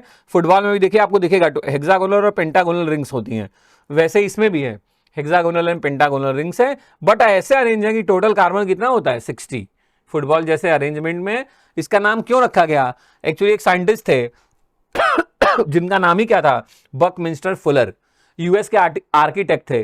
तो वहां पे एक बिल्डिंग थी, उससे मिलता जुलता इसका स्ट्रक्चर था, इसीलिए इसको रख दिया गया बकमिंस्टर फुलरेन। ठीक है, ठीक है, याद रहेगा। चलो आगे बढ़ते हैं। अब बात करते हैं ऑर्गेनिक कंपाउंड के टाइप्स की। तो ठीक है, ऑर्गेनिक कंपाउंड तो हम समझ गए। फिर आपने सुना होगा, क्योंकि आप वन शॉट में बैठे हैं तो कुछ बेसिक बातें आपको पता है, तो आपने नोटिस किया होगा कि कुछ को तो हम बोल देते हैं एसिड, कार्बोक्सिलिक एसिड, कुछ को बोलने लगते हैं अल्कोहल, कुछ एल्डिहाइड है, कुछ कीटोन है, कुछ एल्काइल हैलाइड है, कुछ ईस्टर हैं, कुछ ईथर हैं। सर ये हैं क्या, ये सब टाइप्स ऑफ ऑर्गेनिक कंपाउंड है, बहुत सारे। अब सोच के देखो 4 मिलियन है तो कुछ तो होंगे ही ना, बहुत सारे। तो हमें कुछ लोगों के नाम ऐसे इंट्रोड्यूस कर रहा हूं बस आपके इंफॉर्मेशन के लिए कि टाइप्स ऑफ ऑर्गेनिक कंपाउंड, जैसे कि हाइड्रोकार्बन, एल्केन, एल्कीन, एल्काइन, है ना, ये सब हाइड्रो। एग्जांपल देखिए, रिलेट करिए, एग्जांपल दिमाग में बैठाइए हाइड्रोकार्बन्स, या जैसे कि हैलो एल्केन्स, एल्काइल हैलाइड्स के बारे में बात हो रही है, जैसे कि alcohols, these are also organic compound, जैसे कि एल्डिहाइड्स के बारे में बात होती है। लैब में जो बायोलॉजिकल स्पेसिमेन जिसमें रखे जाते हैं ना, वो फॉर्मेल्डिहाइड होता है, फॉर्मेलिन के नाम से जाना जाता है, तो वो क्या है, एल्डिहाइड है ना। कीटोन के बारे में बात हो रही है, एसीटोन, नेल पॉलिश रिमूवर, है ना, महिलाएं जो नेल पॉलिश रिमूव करती हैं वो एसीटोन, मतलब कीटोन ही तो है वो, है ना। विनेगर, चाउमीन वाले भैया की दुकान पे रहता है, विनेगर डाला जाता है, चाउमीन में डालते हैं, विनेगर का यूज करते हैं, है ना। और क्या, तो ये है कुछ, क्या आपको मैंने एग्जांपल दिया समझाने के लिए कि ये वेरियस टाइप से क्या है, ऑर्गेनिक कंपाउंड्स नेचर में हैं। हमें सबके बारे में नहीं बात करनी दोस्त, डोंट वरी, हमें कुछ बातों को समझते हुए आगे बढ़ना है। जैसे सबसे पहले बात करनी है हाइड्रोकार्बन। नाम से क्या लग रहा है सर, बड़ा सिंपल है, नाम से तो क्लियर लग रहा है कि हम बात करें किसी ऐसे कंपाउंड की which is made only from hydrogen and carbon, जो किनसे मिलके बना है, हाइड्रोजन और कार्बन से मिलके बना है, आप उसी को बोल रहे हो हाइड्रोकार्बन। और ये हाइड्रोकार्बन प्यारे बच्चों दो पार्ट में डिवाइड होते हैं, एक होते हैं सैचुरेटेड हाइड्रोकार्बन और एक होते हैं प्यारे बच्चों अनसैचुरेटेड हाइड्रोकार्बन। आपके हाइड्रोकार्बन दो पार्ट में डिवाइड होते हैं, सैचुरेटेड और अनसैचुरेटेड। सैचुरेटेड को केमिस्ट्री कहती है जहां कार्बन और कार्बन के बीच में क्या हो, सिंगल बॉन्ड, ध्यान से सुनना, जहां सिंगल बॉन्ड हो वो सैचुरेटेड है, जहां डबल और ट्रिपल बॉन्ड हो हम उनको क्या बोलते हैं, अनसैचुरेटेड। फिर से क्लियर हो जाओ, hydrocarbon means the compound which is made only from carbon and hydrogen, fix. अब ये सैचुरेटेड और अनसैचुरेटेड में फर्दर डिवाइड हो गए। सैचुरेटेड मींस क्या, कि ऐसे हाइड्रोकार्बन जहां कार्बन और कार्बन के बीच में क्या है, सिंगल बॉन्ड। और अनसैचुरेटेड का मतलब क्या, ऐसे हाइड्रोकार्बन प्यारे बच्चों जहां कार्बन और कार्बन के बीच में क्या है, डबल बॉन्ड, तो उनको हमने नाम दे दिया अनसैचुरेटेड, या ट्रिपल बॉन्ड वो भी अनसैचुरेटेड। तो अब एक स्पेसिफिक नेम के साथ हम जानते हैं ऐसे सारे हाइड्रोकार्बन जहां कार्बन और कार्बन के बीच में क्या है, सिंगल बॉन्ड है प्यारे बच्चों, उनको हम बुलाते हैं एल्केन। क्या बुलाते हैं, एल्केन। जहां डबल बॉन्ड है उनको बुलाते हैं एल्कीन, और जहां ट्रिपल बॉन्ड है उनको क्या बुलाते हैं, एल्काइन। पक्का क्लियर है, चलो उसी को देख लेते हैं फटाक से। चलो, तो कहता है जिसमें सिर्फ कार्बन एंड हाइड्रोजन प्रेजेंट हो, ये देखिए जैसे कुछ एग्जांपल्स दिखा रहा हूं। अब जैसे ही आप ऐसे देखा करो समझ जाया करो ये कौन सा स्ट्रक्चर है, इलेक्ट्रॉन डॉट स्ट्रक्चर है। इसी को ऐसे कर दें तो ये कौन सा स्ट्रक्चर है, बॉन्ड स्ट्रक्चर है। फर्दर हमने इनको क्लासिफाई कर दिया हाइड्रोकार्बन्स को, तो हमने बोला सारे ऑर्गेनिक कंपाउंड्स एक्चुअली यहीं से बन के आए हैं, एच हटा हटा के कुछ ना कुछ लग लग के आया है। इनके क्लासिफिकेशन में आऊं तो मैंने बोला भैया जी दो तरीके से डिवाइड होते हैं, ओपन चेन हाइड्रोकार्बन और क्लोज चेन। ओपन चेन वाला डिवाइड है सैचुरेटेड और अनसैचुरेटेड में। सैचुरेटेड मतलब ऐसा जिसमें कौन सा बॉन्ड प्रेजेंट है, सिंगल बॉन्ड प्रेजेंट है। कौन सा बॉन्ड दोस्त, सिंगल बॉन्ड प्रेजेंट है, जिसको हम किस नाम से बुला सकते हैं, एल्केन्स। किस नाम से बुला सकते हैं प्यारे बच्चों, एल्केन्स। और दूसरा क्या है, ऐसे भी हैं, देखिए एग्जांपल समझिए, देखिए एल्केन में क्या है, कार्बन और कार्बन के बीच में सिंगल बॉन्ड है। और दूसरे लोग अनसैचुरेटेड है, मतलब जहां कार्बन और कार्बन के बीच में डबल या ट्रिपल बॉन्ड है, जैसे कि ये देखिए डबल मतलब एल्कीन, ये देखिए डबल बॉन्ड, और ट्रिपल मतलब एल्काइन, मतलब ये देखिए ट्रिपल बॉन्ड। इतनी बातें तुमने करी ली, वैसे भी थोड़ा सा अपडेट करो, ध्यान से सुनना, है ना। देखो जो भी ओपन चेन कंपाउंड्स होते हैं हम उनको एक वर्ड से बुला सकते हैं, एलिफैटिक। हाइड्रोकार्बन नहीं बोल रहा हूं, मैं बोल रहा हूं जो भी ओपन चेन ऑर्गेनिक कंपाउंड है उनको ये भी बोल सकते हैं कि दीज आर एलिफैटिक। और जो भी क्लोज्ड होते हैं ना प्यारे बच्चों, तो या तो वो होते हैं एलिसाइक्लिक और या तो हम उनको कैटेगराइज करते हैं एरोमेटिक। मैं इसलिए वर्ड बोल रहा हूं क्योंकि आपके एग्जाम में पूछा जाने वाला क्वेश्चन है कि what are the aliphatic compound, तो आप बोल देना the open chain organic compound is known as aliphatic. और एलिफैटिक एक लैटिन वर्ड से कॉपीड है ना। एलिफैटिक मतलब जो प्लांट से ऑब्टेन्ड हो उनको बोलते थे एलिफैटिक। फिलहाल के लिए याद रखना एलिफैटिक मतलब जो ओपन चेन हो, और अगर रिंग बन गया तो पक्का वो एलिफैटिक अब नहीं होगा, या तो वो एलिसाइक्लिक के नाम से बुलाया जाएगा या तो एरोमेटिक के नाम से। ठीक है, समझ में आता है, चलिए अच्छा ध्यान से सुनिएगा। देखो बहुत सारी बातें हैं, मैं आपको वन शॉट में सिर्फ उतनी बातें बता रहा हूं जो आपको रिलेट कर सके जल्दी से और आपको कनेक्ट रखें, आपको ये लगे अरे यार मेरे को तो एकदम ही ये वाला बात नहीं पता। ठीक, आगे बढ़ो। चलो, अब आपने कहा कि सर हम सीख गए एल्केन मतलब सिंगल, एल्कीन मतलब डबल, एल्काइन मतलब ट्रिपल, सबके जनरल फॉर्मूले हैं। कैसे हमें पता चले कि कोई एल्केन है कि एल्कीन है कि एल्काइन है? तो एकदम सिंपल बता रहा हूं मेरे प्यारे बच्चों, ध्यान से सुनना मेरी बात। कह रहा जो भी एल्केन्स होता है उनका जनरल फॉर्मूला होता है CnH2n+2। जो भी एल्कीन्स होते हैं उनका जनरल फॉर्मूला होता है CnH2n। जो भी एल्काइंस होते हैं उनका जनरल फॉर्मूला होता है CnH2n-2। अब मेरी बात ध्यान से सुनना, बड़ा सिंपल सा फंडा है। कह रहा है अगर आपके सामने कोई फॉर्मूला लिखा है जहां पे जो हाइड्रोजन का नंबर है ना दोस्त, वो कार्बन मान लो n अगर है 1 2 3 4 5 6 कुछ भी कोई नंबर है ये, उसके डबल हो, जहां पे हाइड्रोजन का जो नंबर है वो कार्बन का जस्ट क्या हो, डबल, तो वो सारे हाइड्रोकार्बन कहलाते हैं एल्कीन। डबल से देखो दो ज्यादा हो वो सब कहलाएंगे एल्केन, और डबल से दो कम हो उनको बोलते हैं एल्काइन। थोड़ा और खेल खेल लेते हैं, एक और वर्ड है एल्काइल। एल्काइल ये भी सीख ही लो। यहां पे जो हाइड्रोजन होता है वो कार्बन के डबल से एक ज्यादा होता है, तो इसको बोलते हैं एल्काइल। चलो चारों एक साथ सीखते हैं फिर से। अगर आपने कोई फॉर्मूला देखा या आपसे मैंने कहा कि मुझे इतने नंबर ऑफ कार्बन का फॉर्मूला बना के दिखाओ, तो आप ध्यान रखना अगर हाइड्रोजन एकदम कार्बन का डबल है, बस सिर्फ डबल, एल्कीन। डबल से दो ज्यादा है एल्केन, डबल से दो कम है एल्काइन, और डबल से सिर्फ एक ही ज्यादा है उसको क्या बोलते हैं, एल्काइल ग्रुप। क्लियर? फिर से एक बार और चलो एग्जांपल देके समझाता हूं। हमने मान लो लिया कार्बन, क्या हमने ले लिया कार्बन का नंबर मान लो 3, और इसका जस्ट डबल लिखूं हाइड्रोजन 6, तो मतलब ये है एल्कीन। डबल से दो ज्यादा लिखूं, 6 से दो ज्यादा मतलब 8 एल्केन, 6 से दो कम मतलब 4 एल्काइन, डबल से एक ज्यादा, डबल कितना था 6, एक ज्यादा कितना हो गया 7, तो ये हो गया प्यारे बच्चे एल्काइल, ये हो गया एल्काइन, ये हो गया एल्केन, ये हो गया एल्कीन। अभी समझ में आ गया होगा, बात सिंपल सा फटाक से आ गया होगा दिमाग में। तो क्यों मैं ये बता रहा हूं, क्यों इतना प्यार से अपने प्यारे बच्चों को समझा रहा हूं, वो इसलिए दोस्त कि ऐसे क्वेश्चंस आएंगे, आपसे कहेगा आइडेंटिफाई करिए कि एल्केन है कि एल्कीन है कि एल्काइन है, इन शॉर्ट सैचुरेटेड है कि अनसैचुरेटेड है, ये भी पूछ सकता है ना। ये भी पूछ सकता है फॉर्मूला देके कि बताइए किसमें डबल बॉन्ड होगा, किसमें ट्रिपल बॉन्ड होगा, किसमें सिंगल बॉन्ड होगा।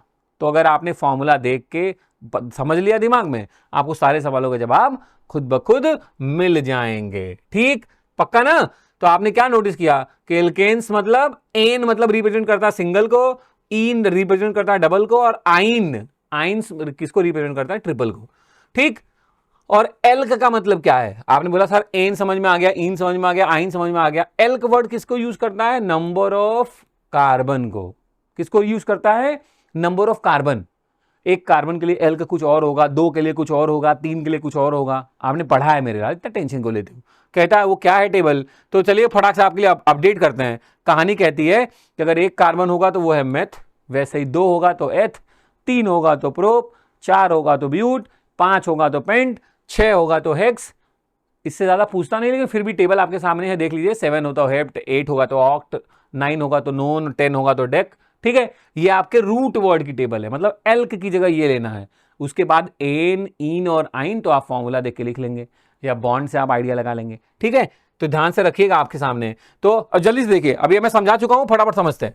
कह रहा सैचुरेटेड मतलब एल्केन, जनरल फॉर्मूला CnH2n+2। फट से एग्जांपल देखे, मैंने कहा मैंने n की वैल्यू कितना उठा लिया 1, तो डबल कितना हुआ 2, उससे 2 और ज्यादा कितना हुआ 4, तो आपका फॉर्मूला क्या बन के आ गया, CH4। है ना, सिंपल है। अब तो ये बात उसमें ज्यादा तकलीफ नहीं होनी चाहिए आपको कि अरे सर ये तो अभी सिंपल ही है कहानी, इसमें ज्यादा दिक्कत नहीं है। फिर से सुनिए। तो आपने बोला ठीक है सर, समझ में आ गया हमको ये वाली बात। फिर कहानी क्या कहती है, तो स्ट्रक्चर बना लेते हैं। CH4, तो एक C लिया, 4 H लिया, CH4 सेंटर में C लिखा, चारों H से कनेक्ट कर दिया। ये कौन सा स्ट्रक्चर है, बॉन्ड स्ट्रक्चर। और नीचे जो स्ट्रक्चर बनेगा वो कौन सा स्ट्रक्चर है, इलेक्ट्रॉन डॉट स्ट्रक्चर। डॉट का मतलब समझो, देखो आपको इसलिए मैंने ऐसे दिखाया, आपको डायरेक्ट नहीं दिखाया। देखो एक बॉन्ड के बनने में 2 इलेक्ट्रॉन लगे, एक कार्बन वाले भैया के, एक हाइड्रोजन वाले भैया के, तो वही तो लिखा जा रहा है, एक कार्बन का, एक हाइड्रोजन का, एक कार्बन का, एक हाइड्रोजन का। टू डिफरेंशिएट दैट इलेक्ट्रॉन कि इट इज ऑफ कार्बन या इट इज ऑफ हाइड्रोजन, तो एक को हमने डॉट लिखा और एक को हमने क्रॉस लिखा है। पक्का ना, सिंपल सी बात है यार, इतना टेंशन मत लो। एक और अच्छा देख लो, मान लो हमने कार्बन नंबर क्या ले लिया। अच्छा, इसका स्ट्रक्चर तो आप सीख ही चुके हो, मीथेन का स्ट्रक्चर पहले भी सीख चुके हो, तो ये बड़ी बात नहीं है, आपको पहले से पता है, ये शेयरिंग करके बना लिए। ठीक, ये बॉन्ड स्ट्रक्चर, ये इलेक्ट्रॉन डॉट स्ट्रक्चर, आप कह सकते हैं ऑर्बिटल स्ट्रक्चर, या इसमें भी डॉट के फॉर्म में लिखा तो ये भी क्या है, इलेक्ट्रॉन डॉट स्ट्रक्चर। ठीक है, बढ़िया। एन की जगह अगर 2 रख दूं तो डबल होता है सर 4, उसमें 2 और बढ़ा दो 6। तो फॉर्मूला क्या बना? C2H6। फॉर्मूला क्या बना? C2H6। 2 कार्बन लिया और एल्केन है तो कार्बन और कार्बन के बीच में सिंगल बॉन्ड, बाकी हमने किससे कनेक्ट कर दिया? 6 हाइड्रोजन है तो 3 इधर लगाया, 3 इधर लगाया। 3 क्यों लगाया? क्योंकि यार हमें पता है ना सर, एक कार्बन टोटल 4 बॉन्ड बना सकता है, एक बना के बैठा था तो बाकी 3 वैलेंसी कौन पूरा करेगा? हाइड्रोजन ही करेगा। ये कौन सा स्ट्रक्चर है? Bond structure. इसी को डॉट बनाना हो तो कैसे बनेगा? ये देखिए, हर एक बॉन्ड की जगह क्या लग गया? डॉट। ये देखिए, आप देख लीजिए, आप समझिए, आपको पता चल जाएगा कि हाँ हम बना लेंगे सर, ये तो बड़ा आसान है। अगर मेरे को बॉन्ड स्ट्रक्चर बनाना आता है तो इलेक्ट्रॉन डॉट स्ट्रक्चर बनाना बड़ी मुश्किल काम नहीं है, आसान है। पक्का समझ में आता है? पक्का समझ में आता है? तो जैसे मैंने एल्केन के साथ किया दोस्त, है ना, जैसे हमने एल्केन के साथ किया वही सेम कहानी एल्कीन के साथ है। आप फटाफट देख लो, वैल्यूज रख दिया मैंने। एन की जगह 3 और 4, आपको पता ही है, अगर एन 3 है तो एच क्या होगा? डबल 6। एन 3 है तो एच क्या होगा? डबल 8। ये देखो आपके सामने लिखा हुआ है। फिर मैंने उन्हीं के क्या करे हैं? इधर बनाए हैं बॉन्ड स्ट्रक्चर। ये क्यों बनाया? क्योंकि मैं बताता हूं, कुछ बच्चों को ऐसा लगता है, प्यारे बच्चों को, कि सर देखो ये तो क्लियर हो गया कि एल्कीन है, कार्बन कार्बन के बीच में डबल बॉन्ड है, अब वो हर जगह डबल बॉन्ड बना देते हैं। नहीं, किसी एक जगह आपकी इच्छा, आपको लगता है इसके इसके बना दे, इसको आपको लगता है इनके इनके भी बना दे, आपको लगता है नहीं सर मैं यहां बनाऊंगा, मुझे लग रहा है मैं यहां बनाऊंगा, कहीं आप एक जगह डबल बॉन्ड बनाना है बस। और बाकी जो कार्बन की वैलेंसी है, बाकी मतलब कार्बन को टोटल 4 बॉन्ड बनाने हैं। आप बाकी चेक कर लीजिए कितने बॉन्ड बच गए, वो एच से पूरा कर दीजिए, अपने आप बना लेंगे आप। और अगर आप बॉन्ड स्ट्रक्चर बना लिए तो आपको तो पता ही है, अब हर एक बॉन्ड में एक इलेक्ट्रॉन इसका होगा, एक इलेक्ट्रॉन इसका होगा, डबल वाले में 2 इसके होंगे, 2 इसके होंगे, ऑब्वियसली अभी सीखा, बस उनकी जगह इलेक्ट्रॉन लिख दो, बन गया इलेक्ट्रॉन डॉट स्ट्रक्चर। ये देखिए, वो इलेक्ट्रॉन डॉट स्ट्रक्चर उनका है, ये इलेक्ट्रॉन डॉट स्ट्रक्चर इनका है, बस जहां बॉन्ड था वहां डॉट स्ट्रक्चर लिखा हुआ है, ज्यादा टेंशन लेने की जरूरत नहीं है। पक्का वही सेम खेल बेटा हमने एल्काइन के साथ भी किया है। अब आप समझ गए होंगे, हमने कुछ एन की वैल्यूज ली है, उनसे फॉर्मूले डिराइव कर लिए हैं फटाफट, है ना। ये देखिए मैंने इथाइन कर लिया, ये उसका बॉन्ड स्ट्रक्चर, ये उसका इलेक्ट्रॉन डॉट स्ट्रक्चर। बताने की जरूरत क्या की कि एक कार्बन का एल्कीन और एल्काइन नहीं होता, एल्कीन और एल्काइन सिंगल कार्बन के नहीं होते। दिमाग में आएगा क्यों? सोच के देखो, एल्कीन मतलब जहां कार्बन और कार्बन के बीच में डबल बॉन्ड हो। तो अभी मैंने बोला ना, कार्बन और कार्बन के बीच में मतलब कम से कम तो 2 कार्बन चाहिए ना डबल बॉन्ड बनाने के लिए। तो एक कार्बन का एल्कीन या एल्काइन कैसे हो सकता है? एल्काइन में तो चाहिए ट्रिपल बॉन्ड बनाने के लिए कार्बन कार्बन के बीच में। लॉजिक लॉजिक, ये बात तो ध्यान रखिएगा, एल्कीन और एल्काइन सिंगल कार्बन के नहीं होते। अब कुछ की पॉइंट दिमाग में रख लेते हैं, गोल्डन रूल्स जो मैंने आपको समझाए कि एकदम एग्जैक्ट बराबर है तो एल्कीन, 2 ज्यादा है तो एल्केन, 2 कम है तो एल्काइन, और डबल से सिर्फ 1 ज्यादा है तो उसको क्या बोलते हैं? एल्काइल। इतना याद रहेगा तो आप सारे फॉर्मूले सैचुरेटेड, अनसैचुरेटेड, डबल, ट्रिपल सब ढूंढ लेंगे, कोई दिक्कत नहीं है। ये आपके लिए कुछ क्वेश्चंस रखे मैंने, आपको फटाफट बताना है सिर्फ कि जैसे पहले वाले क्वेश्चन में क्या पूछा है, इथेन का फॉर्मूला पूछा है, तो आपने रूट वर्ड पढ़ा था, एथ किसको बोलते हैं? एथ, ओए होए 2 कार्बन, और एन सिंगल बॉन्ड, तो सर 2 कार्बन का सिंगल बॉन्ड मतलब एल्केन, तो सी रखना है 2, तो एच कितना होगा? डबल से 2 ज्यादा, डबल हुआ 4, उससे 2 ज्यादा 6, हो गया सवाल, पहले सवाल का जवाब। आसान है। फिर वैसे पूछा है आपको इसमें आइडेंटिफाई करना है एल्काइन कौन है, तो एल्काइन अभी सीखा हमने सर, जहां हाइड्रोजन का नंबर कार्बन के डबल से 2 कम हो, कार्बन 1 डबल 2 उससे ज्यादा है, नहीं नहीं हटाओ, ये एल्केन है। C2H6 ये भी ज्यादा है, ये C2 डबल हुआ 4 उससे 2 कम, 2 सही है सर, ये एल्काइन है। C3 है, डबल कितना हुआ 6 उससे 2 कम 4, ये भी एल्काइन है। C2 डबल हुआ 4, नहीं ये एल्कीन है। तो ये है एल्कीन, ये दोनों है एल्काइन, और ये दोनों क्या है? एल्केन। बढ़िया, कोई दिक्कत नहीं, आसान है पहचानना। तो चलिए क्वेश्चन नंबर 3 और क्वेश्चन नंबर 4 मैंने आपके लिए रखा, अब आप बढ़िया से ढूंढ के मतलब इसका आप सॉल्व कर लेंगे अपने पर्पज के लिए, मुझे पता है आप कर लेंगे, आसान काम है। फिर भी अगर कोई लोचा हो तो दोस्त अच्छा लगेगा अगर आप मेरे से अपनी समस्याएं रखेंगे, थोड़ी बातें करेंगे, 1 वे बात अगर 2 वे हो जाए तो दोस्त मजा ही आ जाए, फिर मोहब्बत बढ़ जाए, है ना। चलिए आगे बढ़े। अब प्यारे बच्चों बात आएगी किसके बारे में कि सर ये फंक्शनल ग्रुप क्या है। तो आप खुद से सोचो मेरे प्यारे बच्चों, मैं आपसे बोलता हूं कई बार, है ना, कई बार मैं आपसे एक नाम बोलता हूं कि ये अल्कोहल है, ये एल्काइल हैलाइड है, ये एल्डिहाइड है। तो जब आर में OH लग जाता है तो हम बोल देते हैं अल्कोहल, आर में CHO लग जाता है तो बोल देते हैं एल्डिहाइड, जब आर मतलब एल्काइल ग्रुप के साथ COOH लग जाता है तो हम बोल देते हैं एसिड। इसका मतलब आर इंडिविजुअल कुछ नहीं था, जैसे उसमें ये लगते हैं उनको हम बोल देते हैं फंक्शनल ग्रुप, कंपाउंड बदल जाता है। तो फंक्शनल ग्रुप क्या है प्यारे बच्चों? बड़ा सिंपल सा फंडा है, कहता है फंक्शनल ग्रुप ऐसे कंपाउंड, ऐसे एटम या ऐसे ग्रुप ऑफ एटम को बोलते हैं जो किसी कंपाउंड की केमिकल प्रॉपर्टी के लिए रिस्पॉन्सिबल हो। क्या हो प्यारे बच्चों, ध्यान से समझिए, मैंने बोला जो ऑर्गेनिक कंपाउंड की केमिकल प्रॉपर्टी के लिए रिस्पॉन्सिबल एटम या ग्रुप ऑफ एटम होते हैं उन्हें हम क्या बोलते हैं, functional group. Very important definition, please make sure कि आपको ये डिफिनीशन लर्न रहे। पूछता है कि फंक्शनल ग्रुप क्या है। कुछ एग्जांपल्स आपके सामने डिस्कस करने जा रहा हूं, मेरी बात ध्यान से सुनेगा। ये है डिफिनीशन फंक्शनल ग्रुप की, एटम या group of atom responsible for the chemical property of the organic compound is known as functional group. ध्यान रखेंगे, जैसे कुछ आपके सामने मैंने बोला ना, जैसे देखो R इंडिविजुअल था, कोई दिक्कत नहीं थी, जैसे ही OH लगा भैया हो गया अल्कोहल। क्या हो गया, अल्कोहल, जैसे मिथाइल अल्कोहल, इथाइल अल्कोहल। वैसे ही R इंडिविजुअल था, जैसे ही COOH लगा तो हो गया कार्बोक्सिलिक एसिड। इंडिविजुअल R में जैसे ही CHO लगा बन गया एल्डिहाइड, जैसे ही CO लग गया बन गए कीटोन, है ना। तो यही सब क्या है, फंक्शनल ग्रुप है। देखिए OH, COOH, CHO, ketone, these are the functional group. क्यों बोला जा रहा फंक्शनल ग्रुप, प्लीज दिमाग में रखिएगा, बिकॉज जैसे ही ये कनेक्ट होते हैं कंपाउंड में, ये उसकी केमिकल प्रॉपर्टी के लिए रिस्पॉन्सिबल हो जाते हैं। तो प्लीज मेक श्योर, बहुत सारे फंक्शनल ग्रुप हैं, 20-22 होंगे लगभग। आपके लिए 2-4 नामों से आपको रूबरू होना था तो मैंने करा दिया, ठीक है। परेशान होने की जरूरत नहीं, घबराने की जरूरत नहीं है। फंक्शनल ग्रुप की डिफिनीशन लर्न करिएगा। कुछ नाम अगर आप अभी याद कर पाए तो अच्छी बात है, ये कॉमन नेम है, अगर याद कर पाए तो बहुत ही अच्छी बात है। जैसे कि CH3OH को हम बोलते हैं मीथेनॉल या मिथाइल अल्कोहल, C2H5OH को इथाइल अल्कोहल, ये एसिडिक एसिड, ये एसिटल्डिहाइड, ये एसीटोन। आप ये कॉमन नेम याद रख लेंगे दोस्त, तो आप बहुत सारे बच्चों से ऊपर चले जाएंगे, क्योंकि बच्चों को कॉमन नेम बड़े मिस होते हैं, मतलब याद नहीं हो पाते। तो अगर आप ये कॉमन नेम याद कर लेते हैं दोस्त तो सुपरस्टार का स्क्वायर हो जाएंगे। सुपरस्टार तो आप वैसे भी हैं, ठीक है। बढ़ूं आगे, चलिए आप मेरी बात ध्यान से सुनेगा, अगली बात क्या कहने जा रहे हैं। अब हम सीखने जा रहे हैं नोमेनक्लेचर ऑफ ऑर्गेनिक कंपाउंड। जैसा कि मैंने अभी आपसे डिस्कशन किया कि नाम लिखने के 2 तरीके हैं। जैसे आप प्यारे बच्चों, आपके भी 2 नाम होंगे, कम से कम 2 नाम तो होंगे ही होंगे। एक प्यार से मम्मी पापा बुलाते होंगे, दोस्त लोग बुलाते होंगे, है ना। दोस्तों वाला नाम तो कुछ ज्यादा खतरनाक है, यहां लेना भी मत, है ना। एक मम्मी पापा बुलाते होंगे और दूसरा स्कूल में होगा ऑफिशियल नाम। तो वैसे ही प्यारे बच्चों, ऑर्गेनिक कंपाउंड के भी 2 नाम हैं। वैसे एक आध और भी है, डिराइव्ड भी नाम है, बट मैं 2 बता रहा हूं जो आपको जानना है। तो एक है दोस्त ट्राइवल सिस्टम। एक सिस्टम का नाम क्या है, ट्राइवल सिस्टम, मतलब वही समझ लो कॉमन नेम, है ना। ट्राइवल नेम जो सोर्स से मिलता था उसको बोलते थे कॉमन नेम। और एक है इनका स्कूल वाला नेम जिसको बोलते हैं IUPAC या IUPAC नेमिंग। तो आपके ऑर्गेनिक कंपाउंड के नाम लिखने के 2 तरीके हैं प्यारे बच्चों, एक है ट्राइवल सिस्टम और एक है IUPAC सिस्टम।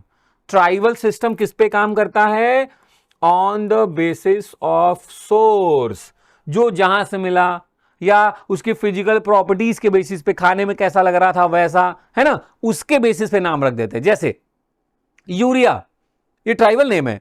क्यों यूरिया नाम रखा गया, क्योंकि मैमल के यूरिन में मिलता है तो इसलिए यूरिया रख दिया गया, है ना। मार्स गैस, मीथेन तो बाद में आया IUPAC नेम, पहले CH4 को बोलते थे मार्स गैस। क्यों बोलते थे मार्स गैस, क्योंकि जो मार्सी एरियाज होते हैं ना, जहां प्लांट्स एक्सट्रैक्ट जो है वो सड़ रहे हो ना, या मडी एरियाज हो, कीचड़ वाली जगह हो, वहां पे मीथेन गैस मिलती थी, तो सोर्स से रिलेटेड नाम रख दिया, तो बोल दिए भाई मार्स गैस, है ना।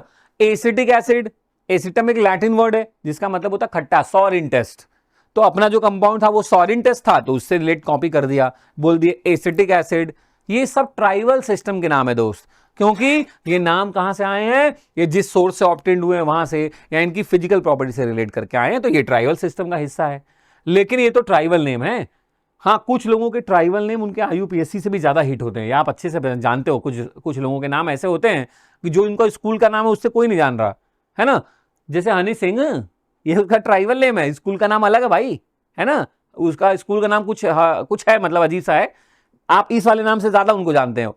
तो वही मैंने बोला कि वैसे तो ऑफिशियल नाम क्या है, IUPAC नेमिंग, है ना, लेकिन कुछ लोगों के ट्राइबल नेम ज्यादा हिट हो गए हैं।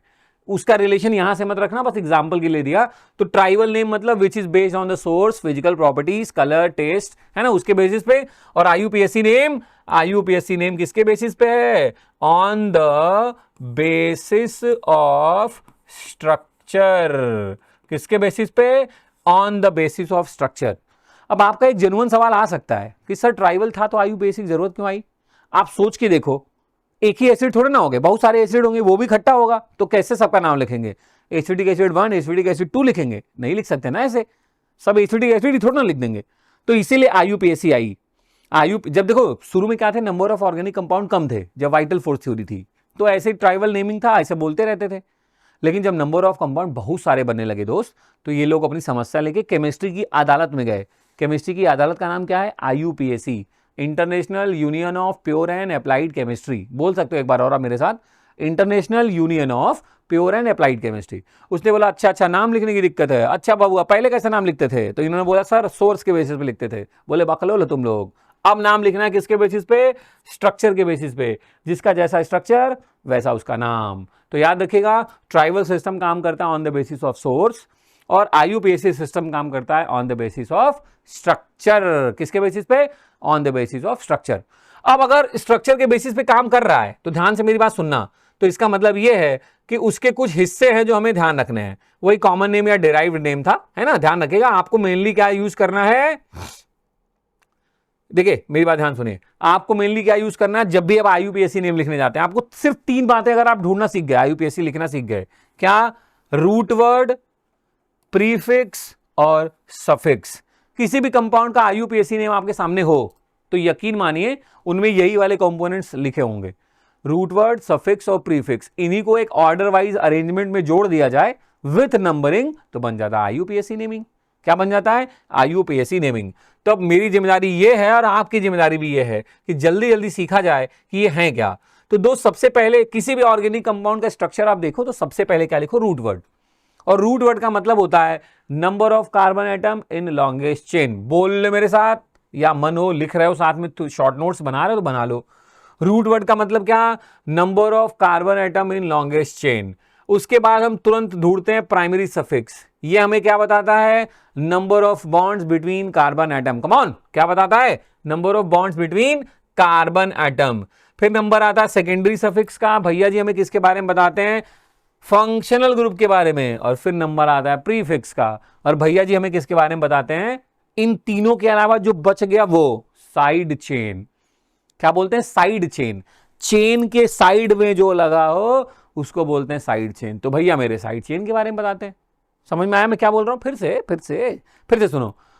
रूट वर्ड हमें क्या बताते हैं? Number of carbon atom in longest chain. जो सबसे लंबी आपने कार्बन की चेन ढूंढी है अपने उस स्ट्रक्चर में, उसमें कितने कार्बन है? अरे वही जो अभी थोड़ी देर पहले सीखा था, 1 कार्बन होगा तो मेथ लिखेंगे, 2 होगा तो एथ लिखेंगे, 3 होगा तो प्रोब लिखेंगे, 4 होगा तो ब्यूट लिखेंगे। वही है, वही रूट वर्ड ये है। प्राइमरी सफिक्स हमें बताता है number of bonds. Single bond होगा तो इन, डबल होगा तो इन, ट्रिपल होगा तो आइन। ठीक। सेकेंडरी सफिक्स हमें बताता है फंक्शनल ग्रुप। हर एक फंक्शनल ग्रुप का सफिक्स फिक्स है। जैसे अगर आपको OS दिखा अल्कोहल तो ऑल लगा देंगे, उसकी जगह ऑल लिख देंगे। जैसे कार्बोक्सिलिक एसिड मिल गया तो ओइक एसिड लिख देंगे। CHO एल्डिहाइड मिल गया तो अल लिख देंगे, अल, एल्डिहाइड का अल। कीटोन मिल गया तो ओन लिख देंगे, ओन, कीटोन का ओन लिख देंगे। कितना आसान कहानी है ना? बढ़िया, दमदार। तो और लास्ट में क्या है? Side chain. साइड चेन में जनरली आपको कोई एल्काइल मिलता है, methyl, ethyl, propyl, butyl, pentyl, या कोई हेलोजन मिल जाता है, क्लोरो, ब्रोमो, आइडो। 10th में वो लिमिटेड चीजें हैं, इसलिए मैं जल्दी में आपको वन शॉट है तो मैं इतना बता दे रहा हूं कि गलत तो नहीं होगा, कंफर्म है ना? तो आपका काम बन जाएगा। अगर आपको डिटेल में सीखना है तो दोस्त डिटेल वीडियो तक पहुंचे, वहां एक एक बातें की गई हैं प्रॉपरली एकदम, उसके लिए टेंशन लेने की जरूरत नहीं है। ठीक है? ठीक है, पक्का? चले अब मेरी बात ध्यान सुनेगा। आपने बोला ठीक है सर, समझ में आ गया। और सबसे लॉन्गेस्ट चेन ढूंढते समय हमेशा एक बात का ध्यान रखना है कि अगर आपके कोई स्ट्रक्चर में फंक्शनल ग्रुप हुआ मेरे लाल, या कोई मल्टीपल बॉन्ड हुआ, तो आप पूरी कोशिश करिए कि ऐसी चेन उठाई जाए जिसमें वो फंक्शनल ग्रुप अगर कार्बन कंटेनिंग है तो वो तुम्हारी चेन के कार्बन में काउंट हो जाए, और कार्बन कंटेनिंग नहीं है तो वो तुम्हारे चेन के कार्बन से लगा हो, और अगर कोई मल्टीपल बॉन्ड है तो वो तुम्हारी चेन में ही आए, है ना? अभी कुछ एग्जांपल दूंगा तो मैं आपको समझाऊंगा ये बात। ठीक, ध्यान रखेंगे। और उसके बाद लास्ट में सर ने क्या बोला था? इन सबको एक प्रॉपर वाइज ऑर्डर में लिखने के बाद लास्ट में क्या कहते हैं? नंबरिंग। और नंबरिंग का रूल कहता है हमेशा, देखिए जैसे मान लीजिए ये आपकी चेन है, तो आपके पास 2 ऑप्शन है ना, या तो मैं इधर से स्टार्ट करूं या तो इधर से स्टार्ट करूं डुम डुम डुम डुम डुम डुम। म्यूजिकल थोड़ा सा था, आपका मन लगा रहे। या तो मैं इधर से स्टार्ट करूं दोस्त, या तो इधर से स्टार्ट करूं। तो रूल कहता है उस साइड से भाई साहब शुरू करो जिधर से फंक्शनल ग्रुप जल्दी आए। फंक्शनल ग्रुप ना हो तो मल्टीपल बॉन्ड जल्दी आए, मल्टीपल भी ना हो तो साइड चेन जल्दी आए। सिंपल सा रूल है। है ना, अपने आप नहीं चलना, नानी का घर नहीं है कि जहां मन वहां चले गए। रूल कहता है यूपीएससी भाई उस साइड से काउंटिंग कर जिधर से फंक्शनल ग्रुप जल्दी आता हो, ना हो तो मल्टीपल बॉन्ड ढूंढो, दोनों ना हो तो प्रीफिक्स ढूंढो। याद करना ये ऑर्डर लिखा है, पहले इसी को देखना, ये नहीं हो तब ये है तो बस जिधर से आ रहा है उधर चल जाओ, बात खत्म। ठीक, चलो कुछ एग्जांपल दिखाता हूं तभी तुम्हें मजा भी आएगा। ठीक, ये देखो आपके लिए क्या है, फटाक से मेरी बात ध्यान से सुनना। रूट वर्ड तो आप जान ही गए हो, ये मैथ वैथ यूज करते हैं, बता दिया मैंने आपको।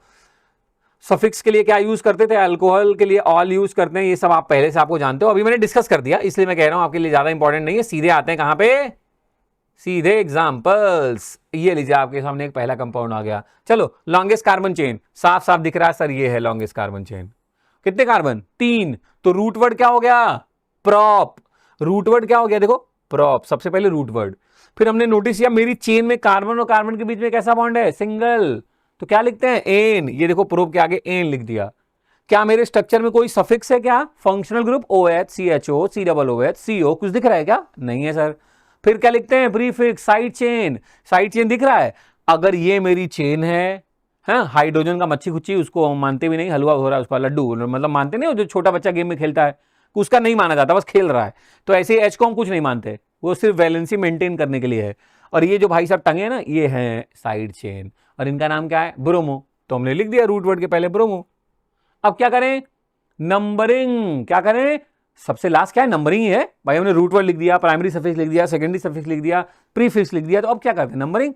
नंबरिंग का रूल क्या है, किधर से स्टार्ट करें, जिधर से फंक्शनल ग्रुप जल्दी आए। सर इसमें तो फंक्शनल ग्रुप है ही नहीं, तो भाई डबल बॉन्ड या ट्रिपल बॉन्ड जल्दी आए। सर इसमें वो भी नहीं है, तो भाई साइड चेन जल्दी आए। सर मैं किधर से भी चलूंगा, साइड चेन मान लो इधर चलूं, इधर से तो 1 2 3 दूसरे नंबर पे आया। मान लो इधर चलता हूं 1 2 3, अभी भी दूसरे नंबर पे ही तो आया, BR लगा हुआ। तो फिर कहीं से भी चल लो दोस्त। तो ब्रोमो के पहले हमें क्या लिखना पड़ेगा, नंबरिंग करनी है ना, 2। तो इन भैया जी का नाम क्या है, 2 ब्रोमो प्रोपेन। क्या नाम है, 2 ब्रोमो प्रोपेन। ठीक, अगला एग्जांपल देखिए आपके सामने। फिर से आपने सबसे पहला काम, जैसे ही स्ट्रक्चर देखो ना दोस्त, सबसे पहला काम है लॉन्गेस्ट कार्बन चेन, सबसे लंबी कार्बन चेन, 1 2 3, सर 4 कार्बन की दिख रही है। तो रूट वर्ड क्या हो गया, ब्यूट। चेन में कार्बन और कार्बन के बीच में हर जगह कैसा है, सिंगल बॉन्ड, तो ब्यूट के बाद ए, ये देखो ब्यूट के बाद एन, मैं यहां लिख के दिखाता हूं तुम्हें, ब्यूट उसके बाद एन। फिर फंक्शनल ग्रुप है क्या, हाँ है, और आदत डालो, जो फंक्शनल ग्रुप हो गोला मारो। जैसे जो लॉन्गेस्ट कार्बन चेन हो उसको ब्रैकेट मारो, जो फंक्शनल ग्रुप हो उसको क्या मार दो, गोला। और OH के लिए हम सफिक्स क्या लिखते हैं, ऑल। अब क्या करें, प्रीफिक्स। कोई साइड चेन है क्या, सर H का तो वैसे मच्छी कुच्ची होता है, तो H हटा दिया, कुछ बचा ही नहीं। ओए होए, अब क्या करेंगे, नंबरिंग। किधर से स्टार्ट करूं, मैं इधर से 1 2 कार्बन की नंबरिंग कर रहा हूं, याद रखना 3 4 बोलूं या इधर से शुरू करूं, 1 2 3 4। सर ना मैं अपनी मानता हूं ना आपके, IUPAC के मानते हैं। IUPAC ने बोला उधर शुरू करो जिधर से फंक्शनल ग्रुप जल्दी आए। OH किधर जल्दी आएगा, इधर से आएंगे तो तीसरे नंबर पे लगाए, इधर से आएंगे तो दूसरे पे लगाए, तो बस दोस्त ये वाला सही है, ये वाला गलत है, इधर से काउंटिंग करेंगे। और ऑल कहां पे नंबर पे है, दूसरे नंबर पे है, तो ऑल के पहले हमने क्या लिख दिया, 2। इसका नाम क्या हो गया, ब्यूटेन 2 ऑल। क्या नाम हो गया, ब्यूटेन 2 ऑल। अभी ठीक है, बढ़िया है, कोई दिक्कत नहीं। ठीक, प्रैक्टिस करना, कोई लोचा हो तो मैं हूं दोस्त। अरे आप ऐसे समझो कि डिटेल में हमने 1 घंटा सिर्फ IUPAC ने पढ़ा है। ऑब्वियसली सिर्फ IUPAC टॉपिक था, लेकिन अगर मैं यहीं लगूंगा वन शॉट में इतनी बातें बताने मेरे लाल, तो तुमको भी लग रहा है कि तुम देख के देखोगे ही नहीं, कहोगे 6 घंटे का कौन सा वन शॉट होता है। तो मेरे लाल मुझे खत्म भी करना उसी उसमें। हाँ कोई लोचा हो आप नीचे कमेंट कर देना कि सर प्लीज वो IUPAC वाली वीडियो भी प्लीज अपलोड कर दो, मैं कर दूंगा तुम्हारे लिए। ठीक है, अपन EJU5 बने इसीलिए कि तुम्हारी प्रॉब्लम को सॉल्व करें, टेंशन लेने की जरूरत नहीं है। ठीक है, चलो आगे बढ़ता हूं। अब कुछ प्रैक्टिस तुम करोगे, 2 एग्जाम्पल मैंने किए, 2 एग्जाम्पल तुम्हारे लिए मैंने रख दिया है, आप क्रॉस चेक कर लेना। उस वाले का नाम आएगा ब्यूट 1इन या ब्यूटीन भी लिखा जा सकता है, आप क्रॉस चेक कर लेना कि हाँ मेरा आ रहा है कि नहीं, ग्लोचा होगा तो मेरे से बात करना। और वैसे ही नीचे वाले कंपाउंड का नाम क्लोरोहेक्सेन आया हुआ है, क्या आया हुआ है, क्लोरोहेक्सेन। कौन सा क्लोरोहेक्सेन, 3 क्लोरोहेक्सेन। तो आप क्रॉस चेक कर लेना, अगर आपको लग रहा है कि सर मेरे नाम ये मैच कर गए हैं तो दोस्त बढ़िया जा रहे हो तुम। कोई लोचा हुआ दोस्त तो केमिस्ट्री का लोचा मतलब तुम्हारे chemistry sir, Umesh sir, channel EJU5 ध्यान रखना, भूलना नहीं। चलो आगे बढ़ते हैं।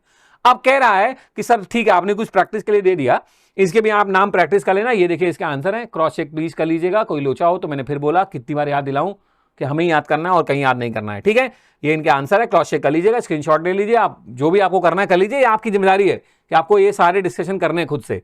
अब मैं बढ़ रहा हूं आगे कहानी पे। अब आता है बड़ा important term, homologous series.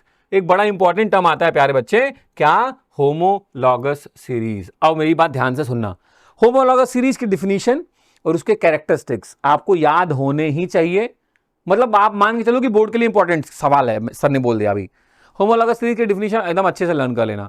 A series of organic compound in which they are arrange in increasing order of molecular weight, all the compounds have similar general formula and chemical properties, full stop. फिर difference between molecular formula of the successive compound is CH2 and molecular weight is 14U, small U unit है उसकी। ये homologous series. फिर से आप please pause करो, लिख लो, 2-4 बार तुरंत बोल लो, फिर आगे बढ़ो ना, क्या प्रॉब्लम है? जब मैं कह रहा हूं इंपॉर्टेंट है बोर्ड एग्जाम के लिए, तो बस अब दिमाग में रख लो कि नहीं सर बोल रहे हैं तो इसको याद करना ही पड़ेगा। क्या? A series of organic compound in which they are arrange in increasing order of molecular weight, all the compounds have similar general formula and chemical properties, difference between molecular formula of the successive compound is CH2 and molecular weight is 14U, इसी को बोलते हैं homologous series. कैसे relate करूं? एक ही जैसे compound, आपने बोला ना मॉलिक्यूलर वेट के इंक्रीजिंग ऑर्डर में लिख रहे हैं, लेकिन किनको? जिनका molecular formula general formula similar और केमिकल प्रॉपर्टी सिमिलर है। ये दोनों किसकी सिमिलर होगी? जो एक ही जैसे कंपाउंड हो। जैसे ये देखो, methyl alcohol, ethyl alcohol, propyl alcohol, butyl alcohol, सब अल्कोहल हैं, सबके जनरल फॉर्मूले सिमिलर होंगे। लिखे कैसे हैं? Increasing order of molecular wait. और आप नोटिस करो तो जो सक्सेसिव मेंबर है ना, एक के बाद एक वाले, आप इन दोनों में जो गैप देखोगे ना, डिफरेंस, तो देखो CH2 का ही होगा। आप ध्यान से देखो, अगर इसमें आप CH2 जोड़ दो यही बनेगा, आप इसमें एक और C जोड़ दो तो C से 2 हो गया, और 2 H जोड़ दो तो 5 हो गया, देखो बन गया।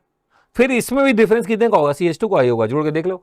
फिर इन दोनों में डिफरेंस किसके का होगा? CH2 का ही होगा, जोड़ के देख लो। यही तो होमोलॉगस सीरीज है, ऑर्गेनिक कंपाउंड की सीरीज, जहां वो अरेंज किए गए increasing order of molecular wait. कैसे कंपाउंड? जिनका जनरल फॉर्मूला और केमिकल प्रॉपर्टी सिमिलर है, उनके मॉलिक्यूलर फॉर्मूले में डिफरेंस किसके? सक्सेसिव मेंबर के बीच में CH2 है, और मॉलिक्यूलर वेट में क्या है? 14U। उसी को हम क्या बोलते हैं? Homologous series. ये जितनी मैंने बातें बोली 4 बार, वो आपके सामने समझा दिया। प्लीज मेक श्योर कि आपको ये याद रहे। कैरेक्टरिस्टिक्स क्या है? जो मैंने बोला वही है एक साथ। जनरल फॉर्मूला सिमिलर होगा, फंक्शनल ग्रुप सिमिलर होगा, केमिकल प्रॉपर्टी सिमिलर होगी, फिजिकल प्रॉपर्टी ऑब्वियसली अलग होगी, क्योंकि फिजिकल प्रॉपर्टी मॉलिक्यूलर वेट पे डिपेंड करती है, और हम increasing order of molecular wait लिख रहे हैं, मतलब मॉलिक्यूलर वेट सबके अलग, तो फिजिकल प्रॉपर्टी भी अलग दोस्त। ठीक, सक्सेसिव मेंबर या कॉन्जुगेटिव मेंबर्स के बीच में फॉर्मूले का कितना डिफरेंस है? CH2, और मास का कितने का डिफरेंस है? 14U।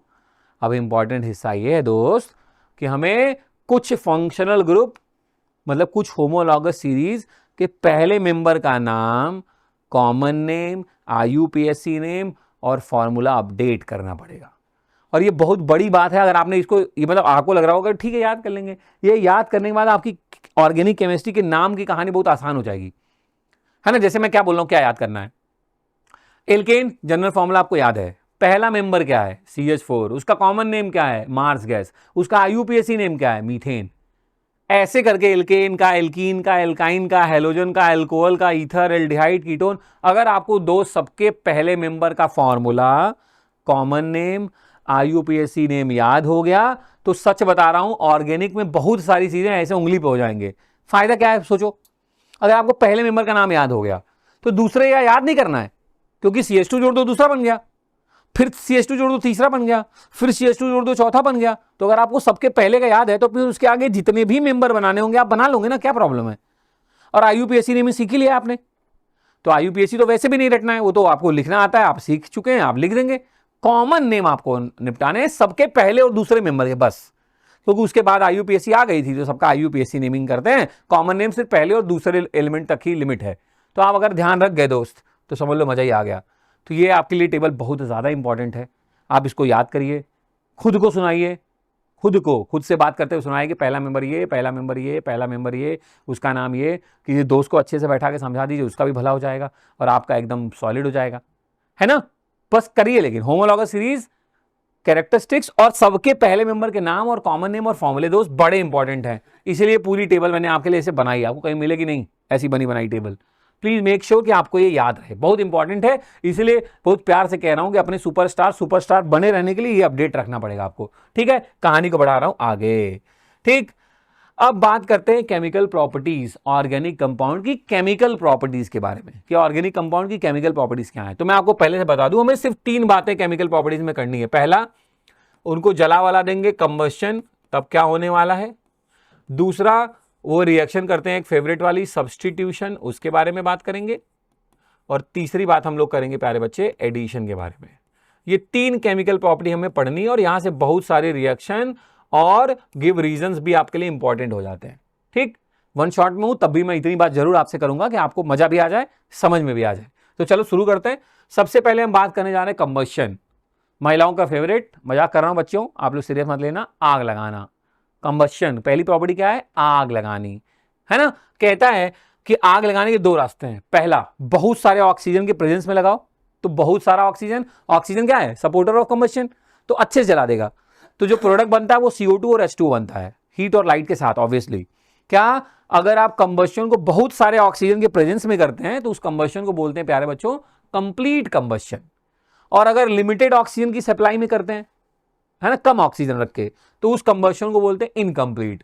दोनों में बड़का डिफरेंस क्या है बबुआ, डिफरेंस ये है कि जब आप किसी ऑर्गेनिक कंपाउंड को कंप्लीट कंबस्शन करोगे तो बनता है CO2 और H2O, इनकम्प्लीट करते हो तो बनता है CO और H2O। बात समझ में आती है क्या। जब कंप्लीट करोगे तो धुआं नहीं निकलेगा, आग निकलेगी, जो हीट और लाइट भी साथ में है। इनकम्प्लीट में क्या है, हीट तो है, लाइट नहीं होगी, क्योंकि दूधू दूधू करके जल रहा है ना बबुआ, धमधमा के नहीं जल रहा है। ठीक ठीक, मेरी बात ध्यान सुनना। तो कहता है जब ऑर्गेनिक कंपाउंड को लार्ज अमाउंट ऑफ हीट और लाइट के साथ बॉन्ड करते हैं, इसीलिए इनको यूज करते हैं as a source of fuel. कोयले को यूज करते हैं, LPG में जो गैसेज हैं वो भी हाइड्रोकार्बन ही हैं, उनको भी यूज कर रहे हैं एज अ फ्यूल। पेट्रोल ये भी हाइड्रोकार्बन, उसको भी यूज कर रहे हैं एज अ फ्यूल, बिकॉज ये जलने के बाद ज्यादा अमाउंट में हीट देते हैं, है ना, इस वजह से इनको यूज करते हैं। ध्यान रखिएगा। पूछता है why the organic compound use as a fuel, तो बताइए कि because after combustion they liberate या they produce huge amount of energy, इस वजह से यूज करते हैं। कह रहा है, ये ध्यान से देखिए, मैंने बोला ना किसी ऑर्गेनिक कंपाउंड को ऑक्सीजन के एक्सेस में बर्न करा जाए, अगर ये देखो ऑक्सीजन भर भर के तो वो किसमें टूट रहा है, CO2 H2O heat light, CO2 H2O heat light. कोई भी हो, दो alkane, alkene, alkyne, alcohol, acid, सब यही बनाएंगे, CO2 H2O हीट लाइट। तो प्रॉब्लम ही नहीं है ना, बस रिएक्शन लेके बैलेंस कर देना, हो गया काम। ठीक है, ठीक है। अच्छा, ये तो बात हुई कंप्लीट कंबस्शन की। देखो जैसे कि ये क्या कह रहा है, और अच्छा यहां से क्वेश्चन कैसे पूछता है, जब कोई सैचुरेटेड हाइड्रोकार्बन, मतलब क्या, सिंगल बॉन्ड वाले, उनको जब हीट करते हैं ना तो वो ब्लू फ्लेम के साथ जलते हैं। ध्यान रखिएगा, ब्लू फ्लेम मतलब अच्छे से हीट हो रहे हैं, है ना। सैचुरेटेड हाइड्रोकार्बन किस फ्लेम के साथ जलते हैं दोस्त, ब्लू फ्लेम, या इसी को हम बोलते हैं ऑक्सीडाइजिंग फ्लेम के साथ बॉन्ड होते हैं। और जो अनसैचुरेटेड होते हैं जिसमें मल्टीपल बॉन्ड प्रेजेंट है, वो कौन सी फ्लेम के साथ जलते हैं, येलोइश कलर की फ्लेम है, या जिसको हम बोलते हैं reducing flame. Please make sure आपको याद रहे, गैस जब बढ़िया ब्लू कलर की जलती है मतलब प्रॉपर ऑक्सीजन मिल रहा है उसको, कंप्लीट कंबस्शन हो रहा है और सैचुरेटेड ऑर्गेनिक कंपाउंड बर्न हो रहा है। और वही जब ऑक्सीजन लिमिट में मिलने लगे, उस पर कुछ गिर जाए, उसके नोजल्स जाम हो जाएं, तो वही फ्लेम येलो हो जाती है। उस पर जो बर्तन रखे होते हैं वो नीचे से काले होने लगते हैं। क्यों, क्योंकि अब इनकम्प्लीट कंबस्शन होने लगा, है ना। तो फ्लेम का कलर हो गया येलो, CO2 और H2O के बजाय CO और H2O बनने लगा, इनकम्प्लीट कंबस्शन होने लगा। तो ये क्वेश्चंस यहां से पूछे जाते हैं, ध्यान रखिएगा। और इसके पीछे की कहानी क्या है कि जैसे हम एल्केन से एल्कीन और एल्काइन में जाते हैं ना एक्चुअली दोस्त, तो परसेंटेज ऑफ कार्बन बढ़ता है। जब कार्बन बढ़ेगा तो ऑब्वियसली धुआं बढ़ेगा, फ्लेम का कलर ब्लू से क्या हो जाएगा, येलो की तरफ स्विच करने लगेगा। ध्यान रखिएगा, ये इंपॉर्टेंट बात थी, मैंने आपको ऐसे जल्दी बताई है। तो देखिए एग्जांपल देखिए जल्दी से, स्पैचुला है, मैंने सैचुरेटेड हाइड्रोकार्बन रखा हुआ है, इस पे मैंने नीचे बंसन बर्नर पे आग लगा दी है, और अब देखिएगा जो सैचुरेटेड वाला वो कैसे फ्लेम के साथ जल रहा है, ब्लू फ्लेम के साथ। एट द सेम टाइम अगर मैंने क्या रखा, कोई अनसैचुरेटेड हाइड्रोकार्बन ले लिया, ये देखिए, और उसको मैंने उसी सेम बंसन बर्नर पे हीट किया, अब ये किस फ्लेम के साथ जलेगा, येलो फ्लेम के साथ। और ये क्लियर करता है कि आपका कंपाउंड कैसा है, अनसैचुरेटेड। क्लियर, क्लियर है, सैचुरेटेड और अनसैचुरेटेड की कहानी। थोड़ा सा डिफरेंस देख लीजिए फिर से, यहां पे जो भी पढ़ा वही, कंप्लीट और इनकम्प्लीट कंबस्शन ऑब्वियसली, है ना। कंप्लीट और इनकम्प्लीट कंबस्शन के बारे में एग्जांपल देखते जाइए, नीचे 2 ट्रे रखे गए, उसमें ऑर्गेनिक कंपाउंड रख दिया मैंने। अब ध्यान से देखिए आप, जो ब्लू फ्लेम के साथ जले वो सैचुरेटेड, जो येलो फ्लेम के साथ जले वो अनसैचुरेटेड। क्लीन फ्लेम है ऑब्वियसली, धुएं भी है, मैंने बोला ना जैसे जैसे आप कार्बन परसेंटेज बढ़ता है धुआं बढ़ने लगता है। ठीक, अगली कहानी कह रही है कि उसमें कोई सूदी इफेक्ट नहीं है, मतलब कोई डिपॉजिट नहीं है सूदी, इसमें देखिए ढेर सारा राख है, सूदी डिपॉजिट भी है। है ना। एग्जाम्पल में वो देखिए गैस में भरा है ना ब्यूटेन, आइसोब्यूटेन, ये देखिए बढ़िया ब्लू फ्लेम के साथ जल रहा है, ऑक्सीडाइजिंग फ्लेम है, इस पे कोई धुआं हुआ नहीं निकल रहा है। लेकिन अगर वही गंदा हो जाए, कोयले वोयले उसको जलाओ, तो ये कैसे जलता है, सूदी डिपॉजिट्स के साथ जलता है। ठीक है, याद रहेगा, आसान था आपके लिए। कह रहा है इनकम्प्लीट का रीजन क्या है, ऐसे क्यों हो रहा है, तो मैंने अभी आपको नोजल स्प्रे वाला एग्जांपल दिया है, आप प्लीज ध्यान रखिएगा कि वहां उसकी नोजल स्प्रे साफ है, बढ़िया हवा मिल रहा है, कंप्लीट कंबशन हो रहा है, ब्लू फ्लेम। वही सेम गैस अगर नोजल स्प्रे में कुछ फंस गया हो, लिमिटेड ऑक्सीजन की सप्लाई हो, तो फ्लेम कैसा हो जाएगा, सूदी। ध्यान रखिएगा, ये आपके बुक का क्वेश्चन इंपॉर्टेंट भी है। अगली कहानी पे आते हैं। अब कह रहा है कि वही सवाल कि जो वेसल्स होते हैं जिसपे खाने बनाते हैं, उनके बॉटम ब्लैक एंड क्यों हो जाते हैं। तो उसके पीछे की कहानी यही है दोस्त, कि पहले ऐसा था, इनकम्प्लीट कंबशन हो रहा था, है ना, लिमिटेड सप्लाई हो रही थी, तो सूदी धुआं भी निकला, कंप्लीट कंबशन नहीं हुआ, धुआं निकला, तो आपके ब्लैक एंड हो गए। तो उसके नीचे कहानी लिखी हुई है जो मैंने अभी एक्सप्लेन की, प्लीज क्रॉस चेक कर लीजिएगा। अब आते हैं दूसरी केमिकल प्रॉपर्टी, एडिशन। नाम से क्या लग रहा है, नाम से क्या लग रहा है। अच्छा, मैं एक लाइन बता रहा हूं, पत्थर की लकीर समझ के दिमाग में रख लेना, हर हमेशा काम आएगी। हाइड्रोकार्बन पढ़ा था, अच्छा बहुत बढ़िया। याद रखना, एल्केन हमेशा सब्स्टिट्यूशन देगा, एल्कीन और एल्काइन हमेशा एडिशन देगा। कम ऑन, एल्केन हमेशा सब्स्टिट्यूशन देंगे, एल्कीन और एल्काइन हमेशा कौन सी रिएक्शन देंगे दोस्त, एडिशन। अच्छा, एडिशन वर्ड का मतलब क्या है, क्या लग रहा है आपको एडिशन वर्ड का मतलब, कि सर कुछ है ऐड हो जा रहा है, हट नहीं रहा है, एडिशन हो रहा है।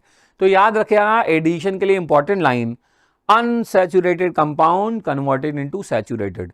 ये लाइन आपको जीवन में जब तक याद रहेगा, एडिशन रिएक्शन कभी गलत नहीं होगी, हमेशा आप लिख लोगे, है ना, रिएक्शन आप हमेशा लिख लोगे, क्योंकि आपको पता होने क्या वाला है।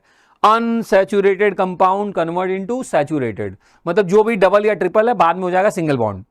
बस सिंगल बॉन्ड होगा तो वैलेंसी खाली होगी, वैलेंसी खाली होगी तो जो फेंक के मारे वो लगा देना ना, एडिशन यार, खत्म हो गया, सिंपल सा काम है। क्या कहता है डिफिनेशन, क्या कहता है, addition of hydrogen to unsaturated hydrocarbon to obtain a saturated hydrocarbon is known as hydrogenation. देखो, एडिशन में अगर आपने H2 ऐड किया तो उसका नाम क्या हो गया, हाइड्रोजनेशन, है ना। क्लोरीन ऐड कर दिया, क्लोरीन ऐड कर दिया, क्लोरीनेशन।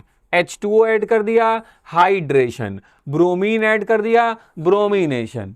कुछ भी ऐड करेंगे उसी से मिलता जुलता नाम रख लेंगे, लेकिन कहानी बड़ी क्लियर है। एडिशन में अनसैचुरेटेड आपका हाइड्रोकार्बन सैचुरेटेड में कन्वर्ट होगा। ये बात जब तक आपको याद होगी तब तक आपकी रिएक्शन गलत नहीं होगी। जैसे पहले मैं था ये, ध्यान से देखो, बाद में मैं क्या बन गया, ये। अब आप नोटिस करो, पहले कार्बन 4 बॉन्ड बना के बैठा था, 2 इधर 2 इधर 4। अभी क्या हुआ, सिंगल होने की वजह से 3 ही तो हो पाया, 2 इधर और 1 इधर, 3, तो एक एक जगह खाली हो गई। अब आप यहां जो भी फेंक के मारे होगे, Cl2 फेंक के मारे होगे, Cl Br2 फेंक के मारे होगे, Br H2 फेंक के मारे होगे, H H2O फेंक के मारे होगे, H और OH लगा दो, हो गया काम खत्म। इतना आसान है रिएक्शन, है कि नहीं, एडिशन आसान है। अब आपको लग रहा होगा सर लेकिन आप हाइड्रोजनेशन के बारे में ही क्यों बात किए, क्योंकि दोस्त हाइड्रोजनेशन और ब्रोमिनेशन ये दोनों आपके लिए इंपॉर्टेंट है इस वजह से। कैसे इंपॉर्टेंट है, अब मेरी बात ध्यान से सुनेंगे तो आपको समझ में आएगा कि सर ने यही दोनों एग्जाम्पल क्यों लिए। तो मेरी बात ध्यान सुनिए, कहता यह है इथाइन ट्रिपल बॉन्ड, यह है इथीन डबल बॉन्ड। लॉजिक क्या है, सिंगल बॉन्ड में पहुंचना है, हमें कहां पहुंचना है, सिंगल बॉन्ड में पहुंचना है, सिंगल बॉन्ड में, ध्यान से सुनना, सिंगल बॉन्ड में। तो अगर मैं ट्रिपल से सिंगल में आऊंगा, ये देखो पहले मैं C और C ट्रिपल बॉन्ड थे, ध्यान से सुनना, मेरी वैलेंसी 4 है ना, लेकिन मैं कह रहा हूं मैं अब सिंगल में आ गया, तो अब मेरी वैलेंसी देखो कितनी कम हुई, 1 और 1 2, 1 और 1 2। भाई मैंने 2 बॉन्ड कम किया तो 2 वैलेंसी मेरी कम हो गई। फेंक के क्या मारा मैंने, हाइड्रोजन, तो जो वैलेंसी कम है वहां लगेगा क्या, हाइड्रोजन। तो देखो H H H H और पहले से H तो थे ही, ये देखो यही तो बना, सिंपल कहानी है, इसमें इतना टेंशन लेने की जरूरत ही नहीं है ना। मैंने क्या बोला, बॉन्ड कम होगा, जो फेंक के मारे वो लग जाएगा, बात खत्म, सिंपल। अब मैं कुछ भी ऐड करूं एकदम टेंशन लेने की जरूरत ही नहीं है, ठीक। तो कहता है हाइड्रोजनेशन इंपॉर्टेंट क्यों है, 2 बातों के लिए। पहला, हाइड्रोजनेशन मतलब हाइड्रोजन फेंक के मारेंगे, लेकिन हमेशा किसकी प्रेजेंस में, कैटलिस्ट लगेगा प्यारे बच्चों, निकिल, प्लैटिनम, पैलेडियम, इन कैटलिस्ट के प्रेजेंस में ही हाइड्रोजनेशन होगा, आपको ध्यान रखना है। और इसका इंपॉर्टेंट एक इंडस्ट्रियल एप्लीकेशन भी है, वेजिटेबल ऑयल से वेजिटेबल घी बनाना, फॉर्चून ऑयल से डालडा बनता है, इंडस्ट्रियल एप्लीकेशन है ये। फॉर्चून ऑयल का हाइड्रोजनेशन कर देंगे तो डालडा बन जाएगा, ये इंडस्ट्रियल एप्लीकेशन है, इंपॉर्टेंट, याद रखेगा। वेजिटेबल ऑयल प्लस H2 फेंक के मारा निकल प्लेटिनम पैलेडियम की प्रेजेंस में, क्या बन गया? वेजिटेबल घी। ये है इंडस्ट्रियल एप्लीकेशन एडिशन रिएक्शन का, कह सकते हैं हाइड्रोजिनेशन का। इंपॉर्टेंट रहेगा, ये भी ध्यान रखिएगा। ये देखिए वेजिटेबल ऑयल और वेजिटेबल घी का अंतर समझ लीजिए। ये वेजिटेबल ऑयल है, ये वेजिटेबल घी है। इसका मतलब एक बात तो समझ में आ गया कि वेजिटेबल ऑयल्स क्या है? अनसैचुरेटेड, और वेजिटेबल घी क्या है? सैचुरेटेड। ध्यान रखिएगा फिर इसी बात पे, है ना। वेजिटेबल ऑयल क्या है? अनसैचुरेटेड, और वेजिटेबल घी क्या है? सैचुरेटेड। और एक एग्जांपल और, ब्रोमिनेशन वाला।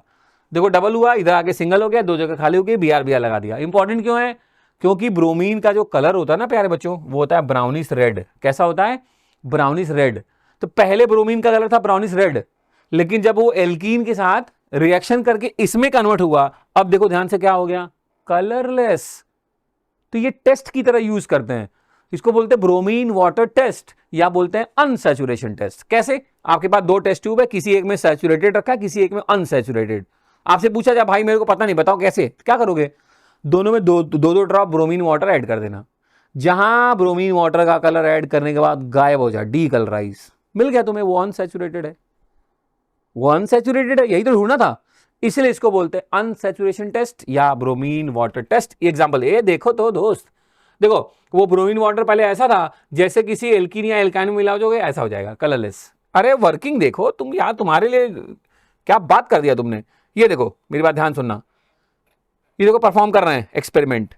ये ब्रोमीन वाटर में ऐड करेंगे, इसको प्रॉपर्ली सेक करेंगे, अभी देखो डीकलराइज हो जाएगा। ये देखो ए जादू, या डीकलराइज, पता चल गया अनसैचुरेटेड है। क्योंकि ब्रोमीन वाटर सैचुरेटेड के साथ रिएक्शन करके डीकलराइज नहीं होता, अनसैचुरेटेड के साथ रिएक्शन करके डीकलराइज हो जाता है। यही क्या है? ब्रोमीन वाटर टेस्ट, या इसी को हम बोलते हैं प्यारे बच्चों अनसैचुरेशन टेस्ट। ठीक, मजा आया? तो फिर कमेंट में लिख भी देना मजा आया, तो मुझे भी लगेगा कि चलो मेहनत रंग लाई दोस्त, आगे बढ़ रहा हूं। आपने बोला ठीक है। अब आते हैं तीसरी केमिकल प्रॉपर्टी दोस्त, सब्स्टिट्यूशन। तो अभी सर ने क्या बोला था? सब्स्टिट्यूशन जो प्रॉपर्टी है वो कौन देता है? एल्केन्स। कौन देता है? एल्केन्स। सब्स्टिट्यूट का मतलब क्या है? आप सब लोग क्रिकेट लवर होंगे ना, तो आपको लगता है कि एक भाई साहब ड्राइव मारे, उनके पैर में चोट लग गई, हिल नहीं पा रहे थे, उनको हटा के कोई दूसरा लगा दिया गया, तो बोलते हैं सब्स्टिट्यूट प्लेयर आ गया। तो किसी एटम या ग्रुप ऑफ एटम को हटा के उसकी जगह दूसरा कोई एटम या ग्रुप ऑफ एटम लगा दिया जाए ऑफ द सेम वैलेंसी, ध्यान रखिएगा ये बात, तो उसको बोलते हैं सब्स्टिट्यूशन। और ये एल्केन ही करता है। ये प्रॉपर्टी किसकी है? एल्केन की है ना। किसके प्रेजेंस में होती है? Sunlight, UV light, high temperature, इन सब की प्रेजेंस में होता है सब्स्टिट्यूशन रिएक्शन। देखो ध्यान से कैसे, पहले मैं CH4 था, फिर मेरे पे क्लोरीन फेंक के मारा गया सनलाइट की प्रेजेंस में, ऑब्वियसली क्लोरीन फेंक के मारा गया, अभी प्रोसेस का नाम क्लोरीनेशन ही होगा, क्लोरीनेशन। लेकिन होगा क्या? मैं तो कार्बन हूं, मेरी चारों वैलेंसी 4 हाइड्रोजन से क्लियर है। मेरे में अगर आपको कुछ जोड़ना है तो पहले H हटाना पड़ेगा। तो अगर आप मैं एक Cl लगाना चाह रहे हैं आप, तो एक H हटा के Cl लगा सकते हैं आप। तो देखो CH4 से क्या हो गया? CH3, एक H हटा, जगह खाली हो गई, उसकी जगह आगे लग गया Cl, CH3Cl। अब जो वहां से H निकला और ये जो Cl था, दोनों मिलकर क्या बना लिए? HCl। कितना आसान है सब्स्टिट्यूशन भाई। आपको जितना H हटा, जितना Cl लगाना उतना H हटाना पड़ेगा, बस सिंपल सी बात ये है। अगर आपको लग रहा है नहीं मेरे को CCl4 बनाना है, तो चारों H हटा दो, 4 बार क्लोरीन फेंक के मारो, रिएक्शन हो जाएगी पक्का। कोई एटम या ग्रुप ऑफ एटम जाए कंपाउंड में, एल्केन में, किसी दूसरे एटम या ग्रुप ऑफ एटम को कल्टी कर दे, तो उसी को हम क्या बोलते हैं? Substitution reaction. Please make sure example पे फोकस करेंगे आप। ये है मीथेन का क्या? सब्स्टिट्यूशन। क्या हुआ? इसमें हाइड्रोजन को हटा के क्लोरीन उसकी जगह पर बैठ गया, सनलाइट के प्रेजेंस में रिएक्शन हुई, और ये रिएक्शन क्या कहलाती है? सब्स्टिट्यूशन। हैलोजन फेंक के मारा तो हैलोजिनेशन, उसमें भी स्पेसिफिक क्लोरीन फेंक के मारा तो हम इसको बोलते हैं क्लोरीनेशन। और यही सेम काम आप इथेन के साथ भी कर सकते हैं। इथेन के भी H हटा के Cl लगा दीजिए भाई, जितना H हटेगा उतना Cl लगा दिया आपने, हो गया। आपको लगता नहीं मुझे सारे H हटाने हैं, तो जितना H है उतनी बार Cl फेंक के मारते जाओ, धड़ धड़ धड़, हर बार H हट के Cl लग जाएगा। सिंपल, पक्का समझ में आता है? ध्यान रखिएगा, ये 3 केमिकल प्रॉपर्टीज थी आपके लिए इंपॉर्टेंट। अब एक्चुअली क्या है ना, अभी वन शॉट में हूं तो मैंने डिटेल में ये बात नहीं बताई। ये जो आप रिएक्शन करते हैं ना मीथेन का स्टेप वाइज, जैसे मैंने बोला ना आप चारों भी हटा सकते हैं, तो एक एक करके जब हटाते जाएंगे तो बीच में कुछ कंपाउंड्स बनते हैं, उसमें क्लोरोफॉर्म बन जाता है ना। तो उन सब के कुछ यूजेस देख लेते हैं बस आपके समझदारी के लिए। तो ये है क्लोरोफॉर्म के यूजेस, आप एक बार प्लीज पढ़ लेंगे। क्लोरोफॉर्म पहले एनेस्थीसिया की तरह यूज होता था, अभी भी ऑर्गेनिक कंपाउंड को डिसॉल्व करने के काम में आता है ना। स्पेसिमेन जो है, preservation of dead bodies and anatomical specimen को भी प्रिजर्व करने के काम में आता है, मेडिसिन में भी यूज करते हैं और लेबोरेटरी रिएजेंट के काम में भी आता है। वैसे ही लास्ट में बनता है कार्बन टेट्राक्लोराइड, उसके बारे में भी मैंने यूजेस में रख दिया था कि भैया जी फायर एक्सटिंग्विशर, आग बुझाने के काम में आते हैं, CCl4 ध्यान रखिएगा प्लीज। सॉल्वेंट है, कूलेंट की तरह भी काम करते हैं, रेफ्रिजरेंट में, मेडिसिन में और लेबोरेटरी में ये भी काम आते हैं। तो यूजेस से रिलेटेड है, मैं नहीं चाहता कि आपका आधा नंबर भी कहीं कट जाए। तो याद रखिए क्लोरोफॉर्म और CCl4 का यूज जरूरी था इसलिए बता दिया मैंने, है ना, जरूरी था इसलिए बता दिया मैंने। ठीक, आगे बढ़ते हैं। अब हमें बात करनी है कुछ इंपॉर्टेंट कार्बन के कंपाउंड्स के बारे में। तो मैं आपको पहले से बता दूं, हमें दो लोग के बारे में बात करनी है, एक इथेनॉल और एक एसिटिक एसिड। एक इथेनॉल और एक एसिटिक एसिड। इथेनॉल मतलब क्या, इंट्रोडक्शन कहता है कि भैया जी रूम टेम्परेचर पे क्या है, लिक्विड है, कॉमनली हम इसको बोलते हैं अल्कोहल। याद रखिएगा, अल्कोहल ऐसे समझिए ना, ढेर सारे शुक्लाज हैं, उसमें एक के बारे में बात हो रही है, उमेश शुक्ला। वैसे ढेर सारे अल्कोहल हैं, उसमें एक अल्कोहल के बारे में बात करने जा रहा है, इथेनॉल। सब अल्कोहल बीवरेज के काम में नहीं यूज होते, है ना, आप समझना, ये नहीं कि सारे अच्छा अल्कोहल है, अच्छा उसी काम में होगा, नहीं, उसमें से सिर्फ एक इथेनॉल यूज होता है एज अ बीवरेज। गलती से कई किसी ने मिथेनॉल गटर लिया ना भाई साहब, पेपर में नाम आएगा कि जहरीली शराब पीने से 34 लोग हुए कल्टी, तो ये वाला है, सारे अल्कोहल नहीं पीने भाई, इथेनॉल ही बस बीवरेज के काम में आता है। तो जैसे मैं बोलता हूँ अल्कोहल ना, आपके दिमाग में कुछ बच्चे मुस्कुरा लेते हैं धीरे से, सारे अल्कोहल नहीं, सिर्फ ethanol as a beverage use होता है। तो प्लीज सुनिएगा, रूम टेम्परेचर पे लिक्विड होता है, कॉमनली हम अल्कोहल बोल देते हैं, एक्टिव इंग्रेडिएंट होता है, जितने भी अल्कोहलिक ड्रिंक्स होते हैं उसमें इथेनॉल ही प्रेजेंट होता है, बहुत अच्छा सॉल्वेंट है, मेडिसिनल फील्ड में भी, कफ सिरप में भी इसका यूज करते हैं, है ना, और ये वाटर में सॉल्युबल हो जाता है ना, वाटर बताने की जरूरत है, तो तुम जानते ही हो, है ना, वाटर में सॉल्युबल हो जाता है। अच्छा ध्यान से सुनो, बनता कैसे है, फर्मेंटेशन से। फर्मेंटेशन क्या है, बहुत सारे बच्चों को वर्ड याद आया होगा, अरे ऐसा सड़ाना होता है, सब फर्मेंटेशन मतलब हमें पता है ना, ये देखिए इसलिए आपके सामने कुछ फोटोज रखा है, कुछ पीपीटी बढ़िया रखा है, आपको समझ में आए। फर्मेंटेशन का मतलब क्या है, जैसे घर पे मम्मी लोग सिरका नहीं बनाती, सिरका, वो भी फर्मेंटेशन ही एक तरीके का है। तो फर्मेंटेशन का मतलब क्या है दोस्त, बड़ा सिंपल सा है, आपको लेना है molasses, waste material of sugar cane, please ध्यान से सुनना, waste material of sugar cane लेना है, जितना वो हो उसमें 2 से 3 गुना पानी मिला दो, आपके पास एक शुगर का सोल्यूशन बन जाएगा, शुगर का सोल्यूशन बन जाएगा। उसमें मिला दो ईस्ट, ईस्ट के पास होते हैं 2 एंजाइम, इन्वर्टेज और जाइमेज। इन्वर्टेज वाले भैया क्या करते हैं, शुगर को तोड़ देते हैं ग्लूकोज और फ्रक्टोज में। प्लीज मेक श्योर जो बोल रहा हूं फटाफट सुनो, इन्वर्टेज एंजाइम शुगर को तोड़ता है ग्लूकोज और फ्रक्टोज में, और जो दूसरा एंजाइम था क्या, जाइमेज, वो ग्लूकोज के ऊपर काम करता है और उसको तोड़ के बना देता है क्या, अल्कोहल और CO2। और ये पूरी प्रोसेस एनारोबिक है, गलती से भी कहीं ऑक्सीजन नहीं आना चाहिए, क्योंकि अगर ऑक्सीजन आ गया तो जो तुम महंगा प्रोडक्ट बना रहे थे अल्कोहल, वो सस्ता बन जाएगा, विनेगर, एसिड बन जाता है वो। तो ये पूरी प्रोसेस एनारोबिक है, ये आपको ध्यान रखना है। मैं रिएक्शन के बारे में आपको अपडेट कर देता हूं। देखिए शुगर सोल्यूशन लिया, ईस्ट मिला दिया, है ना, ऑक्सीजन नहीं होना चाहिए, एनारोबिक है, आपको फाइनली क्या मिलता है, इथाइल अल्कोहल और CO2। ये पूरा मेन जिस्ट था जो मैंने बोला, उसको एक लाइन में मैंने आपके सामने रख दिया। ठीक, ध्यान रख लीजिएगा, प्लीज मेरी बात सुन लीजिएगा। आपको लगता है अरे सर जल्दी हो गया, ध्यान नहीं दे पाए, बड़ा इंपॉर्टेंट था, प्लीज बैक कर लीजिए थोड़ा सा, एक बार और सुन लीजिए, जो बोल रहा हूं लिख लीजिए ना, इतना क्या प्रॉब्लम है। ठीक, टेक्नोलॉजी वाले बच्चे हो तुम्हें। अब कह रहा है कुछ हमें रिएक्शंस पढ़ने इथेनॉल के। इथेनॉल की कुछ केमिकल प्रॉपर्टीज है, कौन कौन सी, मेटल के साथ, इथेनॉल का डिहाइड्रेशन, इथेनॉल जब एसिड के साथ रिएक्शन करेगा तब क्या बनाएगा, ईस्टरिफिकेशन, और इथेनॉल का ऑक्सीडेशन। फटाफट समझा रहा हूं, मेरी बात ध्यान से सुनो। कहता है जब भाई साहब सोडियम से रिएक्शन करेंगे, अल्कोहल जब सोडियम से रिएक्शन करेगा तो पहली बात हाइड्रोजन गैस कल्टी, क्या होगा, हाइड्रोजन गैस रिलीज होगी, हाइड्रोजन गैस रिलीज हो जाएगी। ये देखो यहां से H को गायब कर दो, तो फिर बचा क्या, यहां बचा CH3 CH2O और यहां बचा Na, बस वही लिख दो, देखो CH3 CH2O Na, सिंपल। नाम पे ध्यान रखना, इसका नाम है सोडियम इथॉक्साइड। नाम क्या है, सोडियम इथॉक्साइड। 2 बार बोल लोगे दिमाग में रुक जाएगा। क्या, जब इथेनॉल रिएक्शन करता है सोडियम के साथ तो बनाता है सोडियम इथॉक्साइड, रिलीज होती है हाइड्रोजन गैस। हो गया काम। सबके साथ नहीं पढ़ना, सिर्फ सोडियम के साथ पढ़ना है, तो चीजें आसान है ना, काहे कॉम्प्लिकेट करना दोस्त। कह रहा जब इथेनॉल रिएक्शन करता है सोडियम के साथ तो हाइड्रोजन गैस निकलती है पटाक पटाक आवाज के साथ, ऑब्जर्वेशन है उसका, और साथ में बनता है सोडियम इथॉक्साइड। दूसरा कहता है जब हम अल्कोहल का डिहाइड्रेशन करेंगे, डी मतलब डिलीट, हाइड्रेट मतलब वाटर, तो अल्कोहल में से H2O निकाल देंगे। आप सोच के देखो ना, CH3 CH2 OH में से HOH निकाल दो तो यही तो बनेगा इथीन। याद रख लीजिए, इंपॉर्टेंट रिएक्शन है। जब हम अल्कोहल का डिहाइड्रेशन करते हैं तो क्या बनता है? इथीन। कम ऑन, जब अल्कोहल का डिहाइड्रेशन करते हैं तो क्या बनता है? इथीन। दूसरी रिएक्शन। तीसरी रिएक्शन बड़ी इंपॉर्टेंट रहेगी।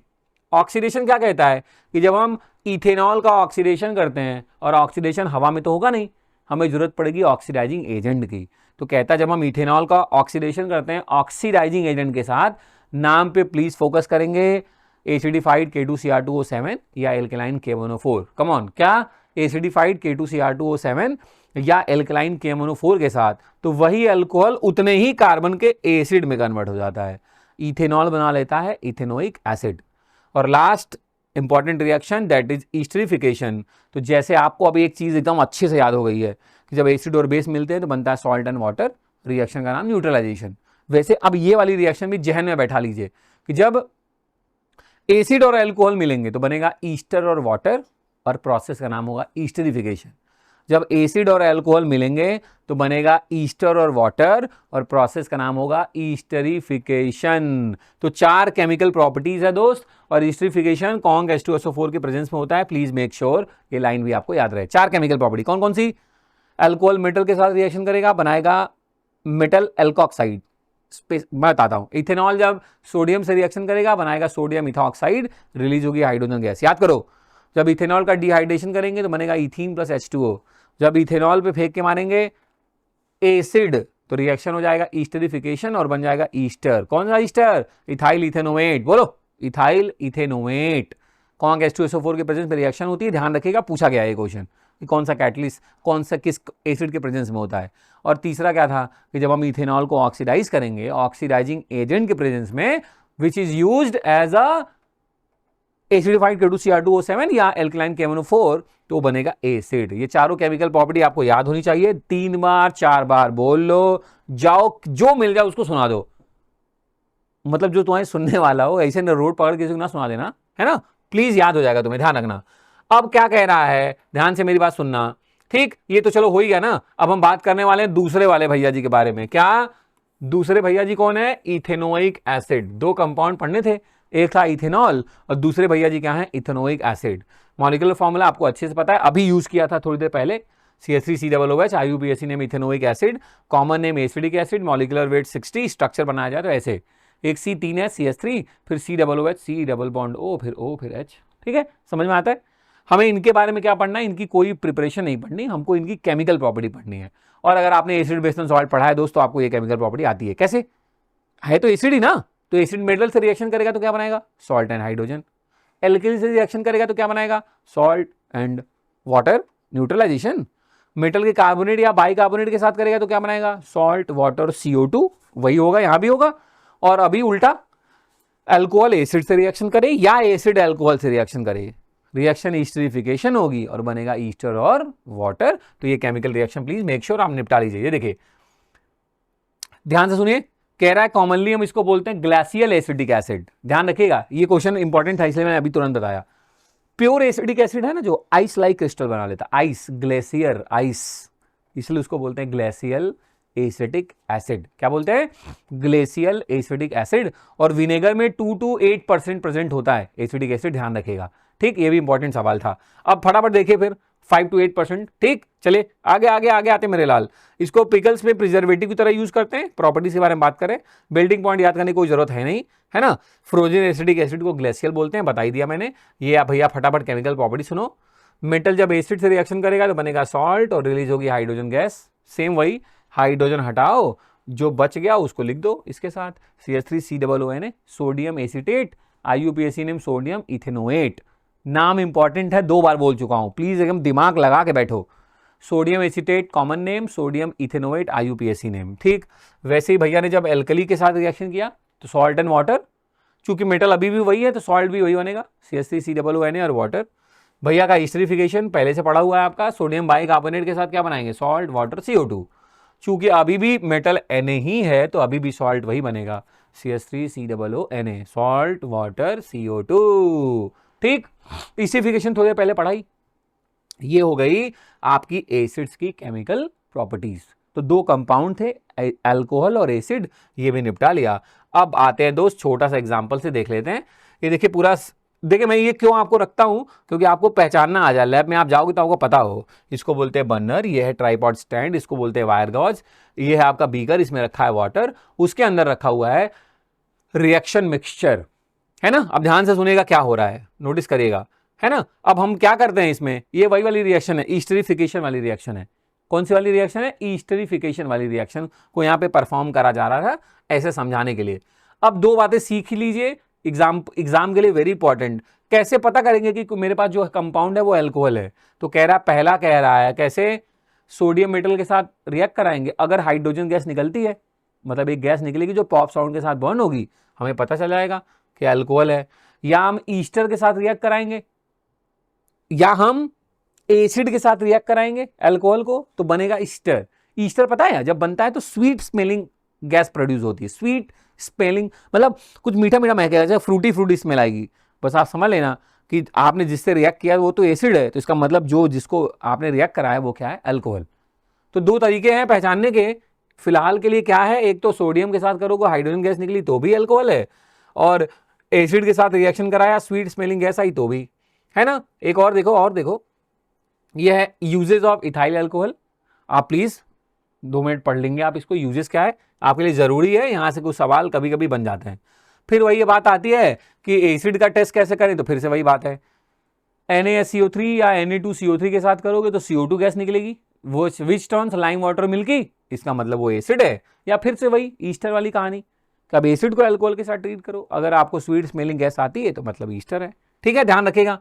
अब लिटमस टेस्ट एसिड है तो ब्लू को रेड करेगा ही ना, इसमें क्या टाइम वेस्ट करना है। इथेनोइक एसिड का यूजेस प्लीज आप पढ़ लेंगे, इंपॉर्टेंट है, मैं नहीं बोल रहा हूं इसका मतलब ये नहीं, क्योंकि मुझे पता है यहां कुछ समझाने वाली बात नहीं है, आप पढ़ लेंगे। अब आते हैं इस चैप्टर के सबसे लास्ट हिस्से पे, क्या, सोप एंड डिटर्जेंट, और वेरी इंपॉर्टेंट भी है। तो देखो केमिस्ट्री कहती है ऐसा कोई भी कंपाउंड जो पानी के साथ मिलके डर्ट को रिमूव करे उसको बोलते हैं डिटर्जेंट, उसको क्या बोलते हैं, डिटर्जेंट। अब डिटर्जेंट अगर कैसा है, सॉफ्ट एंड स्लीपरी है तो उसको बोल दिया गया सोप, अगर हार्ड है, पाउडर्ड फॉर्म में है, स्लीपरी नहीं है तो उसको बोल दिया जाएगा डिटर्जेंट। है दोनों डिटर्जेंट ही, फर्दर क्लासिफिकेशन बस कर दिया गया है कि सोप और डिटर्जेंट के नाम से। तो देखो फटाफट सुनना शुरू करते हैं, क्या कहता है लाइन, कहता है ऐसा कोई भी सब्सटेंस जो पानी के साथ क्लींजिंग एक्शन दिखाए उसको बोलते हैं डिटर्जेंट। उनको नाम कर दिया गया सोपी और नॉन सोपी, टच के बेसिस पे, है ना, कि सोप्स है और डिटर्जेंट के नाम पे अलग अलग कर दिया गया है। सोप्स का मतलब क्या है, सोप्स का मतलब क्या है, ध्यान से सुनिए, कह रहा सोप्स होते हैं सोडियम या potassium salts of higher fatty acids. Higher fatty acids का मतलब कितने कार्बन, 15 कार्बन और 17 कार्बन के सोप्स हम यूज करते हैं, पाल्मिटिक एसिड और स्टीयरिक एसिड। पाल्मिटिक एसिड और स्टीयरिक एसिड्स वाले सोप 15 कार्बन और 17 कार्बन। तो मेरे लाल कंफ्यूज मत होना, देखो कोई भी एसिड है उसका जनरल फॉर्मूला क्या होता है, RCOOH, है ना। तो अब मैं बोल रहा हूं R में कितना कार्बन लेना है, 15, और आपने इस चैप्टर की शुरुआत में ही देखा है कि 15 मतलब एल्काइल ग्रुप क्या होता है, डबल से एक ज्यादा। तो अगर ये C15 है तो H कितना होगा, 31, 17 है तो H कितना होगा, 35, और एसिड है तो COOH तो होता ही होता है। तो ये दो एसिड है, ये है आपका पाल्मिटिक एसिड, इसका अगर मैं सोडियम सॉल्ट बनाऊंगा तो बोलेंगे सोडियम पाल्मिटेट। ये है स्टीयरिक एसिड, इसका सोडियम सॉल्ट बनाऊंगा तो उसको बोलेंगे सोडियम स्टीरेट। यही दो सोप्स यूज होते हैं, तुम कोई भी कंपनी का सोप लगा लो उनके अंदर यही दो सॉल्ट्स प्रेजेंट है।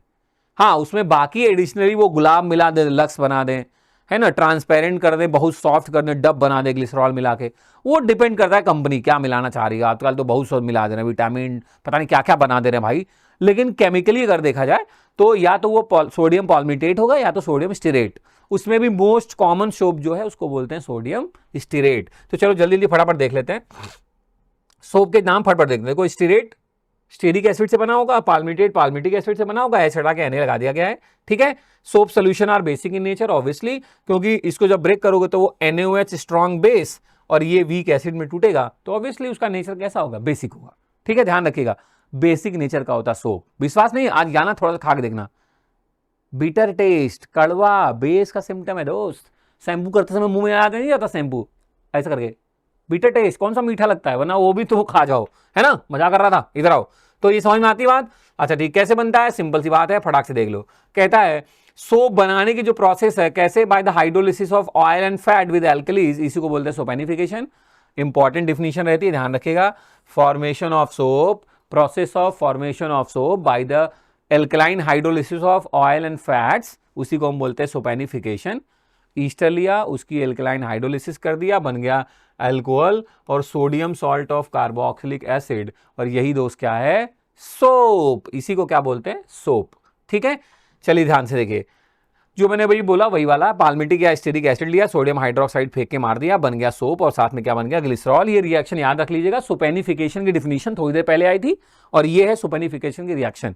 जब भी सोपेनिफिकेशन आएगा ये दो बातें लिखनी ही लिखनी है, बस खत्म होने वाला, डोंट वरी। मुझे पता है वीडियो लंबा हो रहा है, बस थोड़ी हिम्मत बांधे रहो, कम ऑन, बस आ गए लास्ट। ये है आपकी सोपेनिफिकेशन, फटाक से देखते हैं क्या कहता है उसके बाद। गेम कह रहा घर पे बनाना तो क्या करें, आपकी बुक में तो बता देता हूं। सबसे पहले क्या लेना, वही पाम ऑयल जिससे बनता है, वही हम भी ले लेंगे। अरे फॉर्च्यून ऑयल ले लेना भाई। उसको क्या करना, उसमें सोडियम हाइड्रोक्साइड मिला देना, और क्या करना, उसको धीरे धीरे हीट करते रहना, हीट करते रहना, हीट करते रहना, जब तक ऑयल लेयर इनविजिबल ना हो जाए। फिर लास्ट में NaCl मिला देना। ये क्वेश्चन पूछता है कि सोडियम क्लोराइड क्यों मिलाए, तो भैया ये प्रेसिपिटेशन करने के लिए। NaCl का रोल क्या है, प्रेसिपिटेशन। जैसे मिलाओगे प्रेसिपिटेट बनना शुरू हो जाएगा, उसको निकालते जाओ, ठंडा करते जाओ। दिल आकार में बनाना दिल, आयत बनाना आयत, रेक्टेंगुलर, सर्कल, जैसा बनाना, जिस शेप का बनाना बना लो भाई। जिस फ्रेगनेंट का मिलाना है वो पहले से मिला लो, बन गया आपका सोप तैयार है। तो दोस्त जो भी कंपनी लगाना, क्योंकि मैंने बताया तो मेरी हिस्सेदारी बनती है दोस्त, तो मेरे को भी जोड़ लेना। ठीक है, ये हो गया सोप बनाने का तरीका, है ना। अब आते हैं बात किस पे, सोप की डिफिनीशन आपने पढ़ी लिया है। Soap is the sodium salts and potassium salts of fatty acids. किसी भी सोप में दो हिस्से होते हैं, एक बड़ा सा कार्बन की चेन जिसको बोलते हैं नॉन पोलर हिस्सा, क्योंकि इस पे कोई चार्ज नहीं है। दूसरा हिस्सा क्या है, plus minus, COO minus Na+, तो एक पोलर हिस्सा। किसी भी सोप के बारे में बात करूं या डिटर्जेंट के बारे में, उनमें दो हिस्से होते हैं। कौन सा, एक नॉन पोलर और एक पोलर। लाइक डिजॉल्व लाइक के बेसिस पे चलूं तो पोलर वाला मतलब हाइड्रोफिलिक, और नॉन पोलर वाला मतलब हाइड्रोफोबिक। हाइड्रोफिलिक, हाइड्रोफोबिक, है ना। हाइड्रो मतलब वाटर, फिलिक मतलब लविंग। जिसको वाटर से लविंग हो वो प्लस माइनस वाला हिस्सा है ना। वाटर भी पोलर है, ये हिस्सा भी पोलर है। और दूसरा जो बड़ा सा लॉन्ग चेन ऑफ कार्बन है वो तो हाइड्रोफोबिक है, क्योंकि वो नॉन पोलर है। ठीक, अब मेरी बात ध्यान से सुनना जो मैं बोलता जा रहा हूं। ठीक, आपने बोला ठीक है। दूसरा कह रहा है डिटर्जेंट क्या है, तो वो भी है sodium salts of long chain benzene sulphonic acid का। वो भी क्या है, जैसे सोप के बारे में आपने बात किया, वैसे डिटर्जेंट क्या होते हैं, सोडियम सॉल्ट्स होते हैं long chain of benzene sulphonic acid या बेंजीन डूडासाइल सल्फेट। दोनों नामों से हम डिटर्जेंट को बुलाते हैं मेरे लाल, फिर से बोल दे रहा हूं। सोडियम बेंजीन डूडासाइल सल्फेट या सोडियम बेंजीन सल्फोनेट, दोनों ही क्या हैं, डिटर्जेंट के ही नाम है। परेशान होने की जरूरत नहीं है, मैं फॉर्मूला भी लिख देता हूं। दोनों में सेम इंड होते हैं, पोलर नॉन पोलर। मैं ये बात बता के हो रहा हूं, ये देखो फॉर्मूला लिखा है, ये देखो, ये है benzene dodecyl sulphonate, sodium benzene dodecyl sulphonate. Formula याद रखना, ये डिटर्जेंट का फॉर्मूला है, सोडियम बेंजीन डूडासाइल सल्फोनेट। फिर से बोलो, sodium benzene dodecyl sulfonate. Relate कर रहा हूं, डूडासाइल मतलब 12 कार्बन का एल्काइल, बेंजीन का बेंजीन है, उसके 2 H हटे हैं, तो ये दोनों लोग लग गए sodium sulphonate. Please make sure ये आपको याद रहे। मैं आगे बढ़ जाता हूं दोस्त, ये कुछ एग्जांपल्स आपके लिए रख दिया। डिफरेंसेस क्या कहते हैं, थोड़ा सा समझिएगा। कहता है सोप्स जो है वो सिर्फ अच्छा काम करता है सॉफ्ट वाटर में, क्योंकि हार्ड वाटर में क्या है, कैल्शियम और मैग्नीशियम के सॉल्ट्स, और भाई बहक जाता है वो, इनके साथ रिएक्शन करके लगता है स्कम बनाने, स्कम SCUM, स्कम बनाने, मिसल बनाने के बजाय। झाग वाग नहीं बनाता हार्ड वाटर में, वो इन्हीं के साथ गले लग के अपना भटक जाता रास्ते से। तो सोप सिर्फ अच्छा काम करता है सॉफ्ट वाटर में, लेकिन डिटर्जेंट हाईली डेडिकेटेड है दोस्त। कोई भी कैल्शियम मैग्नीशियम कुछ भी आ जाए, उसको पता है मेरा एग्जाम है, मेरे को पढ़ना है, तो वो पढ़ेगा। मतलब सोप नहीं बनना है, डिटर्जेंट बनना है आपको। ठीक है, तो सोप वाला अच्छा काम करता है सॉफ्ट में, हार्ड में अच्छा नहीं करता। डिटर्जेंट दोनों में अच्छा काम करते हैं। सोप क्या करता है, हार्ड वाटर में स्कम बनाता है, और डिटर्जेंट दोनों में ही लेदर बनाते हैं, झाग है, ध्यान रखेगा। ठीक, लोचा भी थोड़ा सा अच्छा है, जैसे कि क्या, सोप्स वाले क्या है, बायोडिग्रेडेबल, और डिटर्जेंट वाले क्या है, नॉन बायोडिग्रेडेबल। मतलब इन्वायरमेंटली देखा जाए तो सोप फायदेमंद है, और डिटर्जेंट क्या है, फायदेमंद नहीं है, क्योंकि डिग्रेड होने में बड़ा समय लग जाता है। ठीक है, ध्यान रखेंगे आप। तो हमने वही परफॉर्म करते हैं, 2 सैंपल लेते हैं, फटाफट देख लीजिए। दोनों में रखा है हार्ड वाटर, एक में डाला सोप, एक में क्या डाला, डिटर्जेंट मिला दिया। दोनों में हमने क्या नोटिस किया, बहुत सारा लेदर बना, बहुत सारा लेदर, है ना। और उसमें क्या बना, कम बना, कम फॉर्म हो गया क्योंकि हार्ड वाटर में, इसलिए लेदर ज़्यादा बना नहीं। यही एक्सपेरिमेंट आपको समझाने के लिए इतनी देर से मैं मेहनत कर रहा हूँ। देख लीजिए वाई में क्या बना, जब फोम बना, इसका मतलब क्लियर है डिटर्जेंट दोनों में काम करता है। और एक्स वाला उस और नहीं बना तो मतलब एक में काम नहीं करता। आप समझ तो गए होंगे ये वाली बात, ये ऑब्जर्वेशन ध्यान रखिएगा प्लीज, ठीक है। आप प्लीज नोटिस कर लीजिएगा, एक बार ध्यान दीजिएगा, ठीक। आगे बढ़ो, चलो अब मेरी बात सुनो। एक तरफ सोप और एक तरफ डिटर्जेंट, उनके बीच का डिफरेंसेस फटफट देख लीजिए। आपको ऐसी कोई लाइन नहीं होगी जो आपको ना पता हो। अभी हम लोगों ने रिसेंटली पढ़ा है तो आपको पहले से ये सारी लाइंस क्लियर है, ठीक है। ठीक, बढ़िया, ठीक। आगे बढ़ूं, अब सबसे इंपॉर्टेंट सवाल, बस इसी के बाद कहानी की खत्म करेंगे अपनी चैप्टर को। इंपॉर्टेंट लिस्ट क्या है, सोप काम कैसे करता है, सोप या डिटर्जेंट कैसे ऑयल या डर्ट को रिमूव करते हैं। तो मेरी बात सुनोगे, 1 मिनट में समझ में आ जाएगा। मैंने क्या बोला, आपके सोप हो या डिटर्जेंट, उसके 2 एंड है, एक पोलर एक नॉन पोलर। पोलर वाले को पानी से प्यार है, नॉन पोलर वाले को पानी से प्यार नहीं है। तो जैसे ही आप कपड़ा जिस पे ढेर सारा डर्ट एंड ऑयल लगा है, आपने उसको सोप या डिटर्जेंट सॉल्यूशन में डिप किया, अब क्या होगा सोच के देखो। सोप या डिटर्जेंट का वो वाला हिस्सा जिसको पानी से प्यार नहीं है, वो फटाफट जाएंगे और आपके कपड़े के जो ऑयल या डर्ट है उनके से चिपक जाएंगे, क्योंकि उसको पानी से दूर भाग रहे हैं। और जो दूसरा हिस्सा है जिसको पानी से प्यार है, वो पानी के साथ लग जाएगा। यही स्ट्रक्चर कहलाता है मिसेल। ध्यान से देखो, ये आपका ऑयल एंड डर्ट पार्टिकल है। ये जो हिस्सा है कौन सा था, नॉन पोलर हिस्सा, देखो जो जिसको पानी से भाग रहा था वो जाके इससे लग गया। और ये जो हिस्से हैं वो कैसे वाले हैं, पोलर वाले। ये किससे कनेक्ट हो गए सॉरी बच्चा, ये कनेक्ट हो गए सॉल्यूशन वाटर के साथ। सोप सोल्यूशन, सोपी सोल्यूशन है ना, सोप में वो जो वाटर उससे कनेक्ट हो गए। अब मेरी बात ध्यान समझना, यही स्ट्रक्चर कहलाता है मिसेल। आपसे पूछते हैं व्हाट इज मिसेल, जितना मिसेल बनेगा उतना कपड़ा अच्छा साफ होगा। मिसेल का मतलब क्या है, जब सोप का नॉन पोलर इंड ऑयल या डर्ट पार्टिकल से कनेक्ट हो जाए और पोलर इंड वाटर से कनेक्ट हो जाए, तो जो स्ट्रक्चर बनता है उसी को दोस्त बोलते हैं मिसेल। और जितना अच्छा मिसेल बना, जितना ढेर सारा मिसेल बना, उतना अच्छा अपना कपड़ा साफ होगा। क्यों, क्योंकि आप भिगोने के बाद आप क्या करोगे, निचोड़ना शुरू करोगे, पटकना शुरू करोगे, तो उसमें से पानी निकालोगे, एजिटेट करोगे, वाटर रिमूव करोगे। पानी निकलेगा तो पानी के साथ क्या कनेक्ट है, सोप का पोलर एंड। सोप का पोलर एंड खींचा जाएगा। पोलर के साथ क्या कनेक्ट है, नॉन पोलर, वो भी खींचा जाएगा। नॉन पोलर के साथ क्या कनेक्ट है, ऑयल एंड डर्ट, वो भी खींचा चला जाएगा। मुबारक हो, कपड़ा साफ हो गया। इसी को बोलते हैं मिसेल फॉर्मेशन। तो जब भी मिसेल फॉर्मेशन आए तो मैंने जो बोला उस प्रोसेस को तो वो लिखना ही है, डायग्राम बना के भी दिखा देना है ना। तब आपको भयंकर नंबर, बढ़िया वाला नंबर मिल जाएगा। ये है आपके क्लींजिंग एक्शन ऑफ सोप। ठीक ठीक, बात समझ में आ गई। अब ये जो मैंने बात अभी आपको बोली, वही बातों का रिप्रेजेंटेशन है। प्लीज क्रॉस चेक कर सकते हैं आप कि ये ऐसे जाके कनेक्शन हो गया, मिसेल फॉर्मेशन हो गया, और यहां से कपड़ा आपका क्या हो गया, साफ हो गया। प्लीज एक बार पढ़ लीजिएगा आप, देखिए अब रिमूव होगा तो डर्ट पार्टिकल भी रिमूव हो जाएगा। ठीक ठीक, मुझे पता है बड़ा हिम्मत से आपने मेरे साथ, अगर आप यहाँ लास्ट तक आए दोस्तों, मुझे पता है थोड़ा लंबा हो गया था, मैं भी बीच में थक गया था मेरे भाई, लेकिन मुझे लगा कि जब मेरे भाई लोग बैठे हैं तो अपना भाई कैसे आराम कर सकता है। तो दोस्त ढेर सारा धन्यवाद, अगर आप यहाँ तक आए हैं, बैठे हैं। अगर आपको मजा आ रहा हो तो थोड़े अपने वैल्यूएबल कमेंट भी दे सकते हैं, थोड़ा ईज़ीफाई को प्रमोट कर सकते हैं अपने दोस्तों के बीच में, है ना, जो आपके जानने वाले लोग हैं। तो दोस्त थोड़ा हम और मेहनत से आपके लिए काम करें, थोड़ा और बढ़िया किया जाए आपके लिए। तो दोस्त आज के लिए जय श्री राधे, खुदा हाफिज़, अपना ख्याल रखिए, मस्त रहिए, अपना भी ख्याल रखिए और पेरेंट्स का भी ख्याल रखिए दोस्त। टेक केयर प्लीज, जय श्री राधे।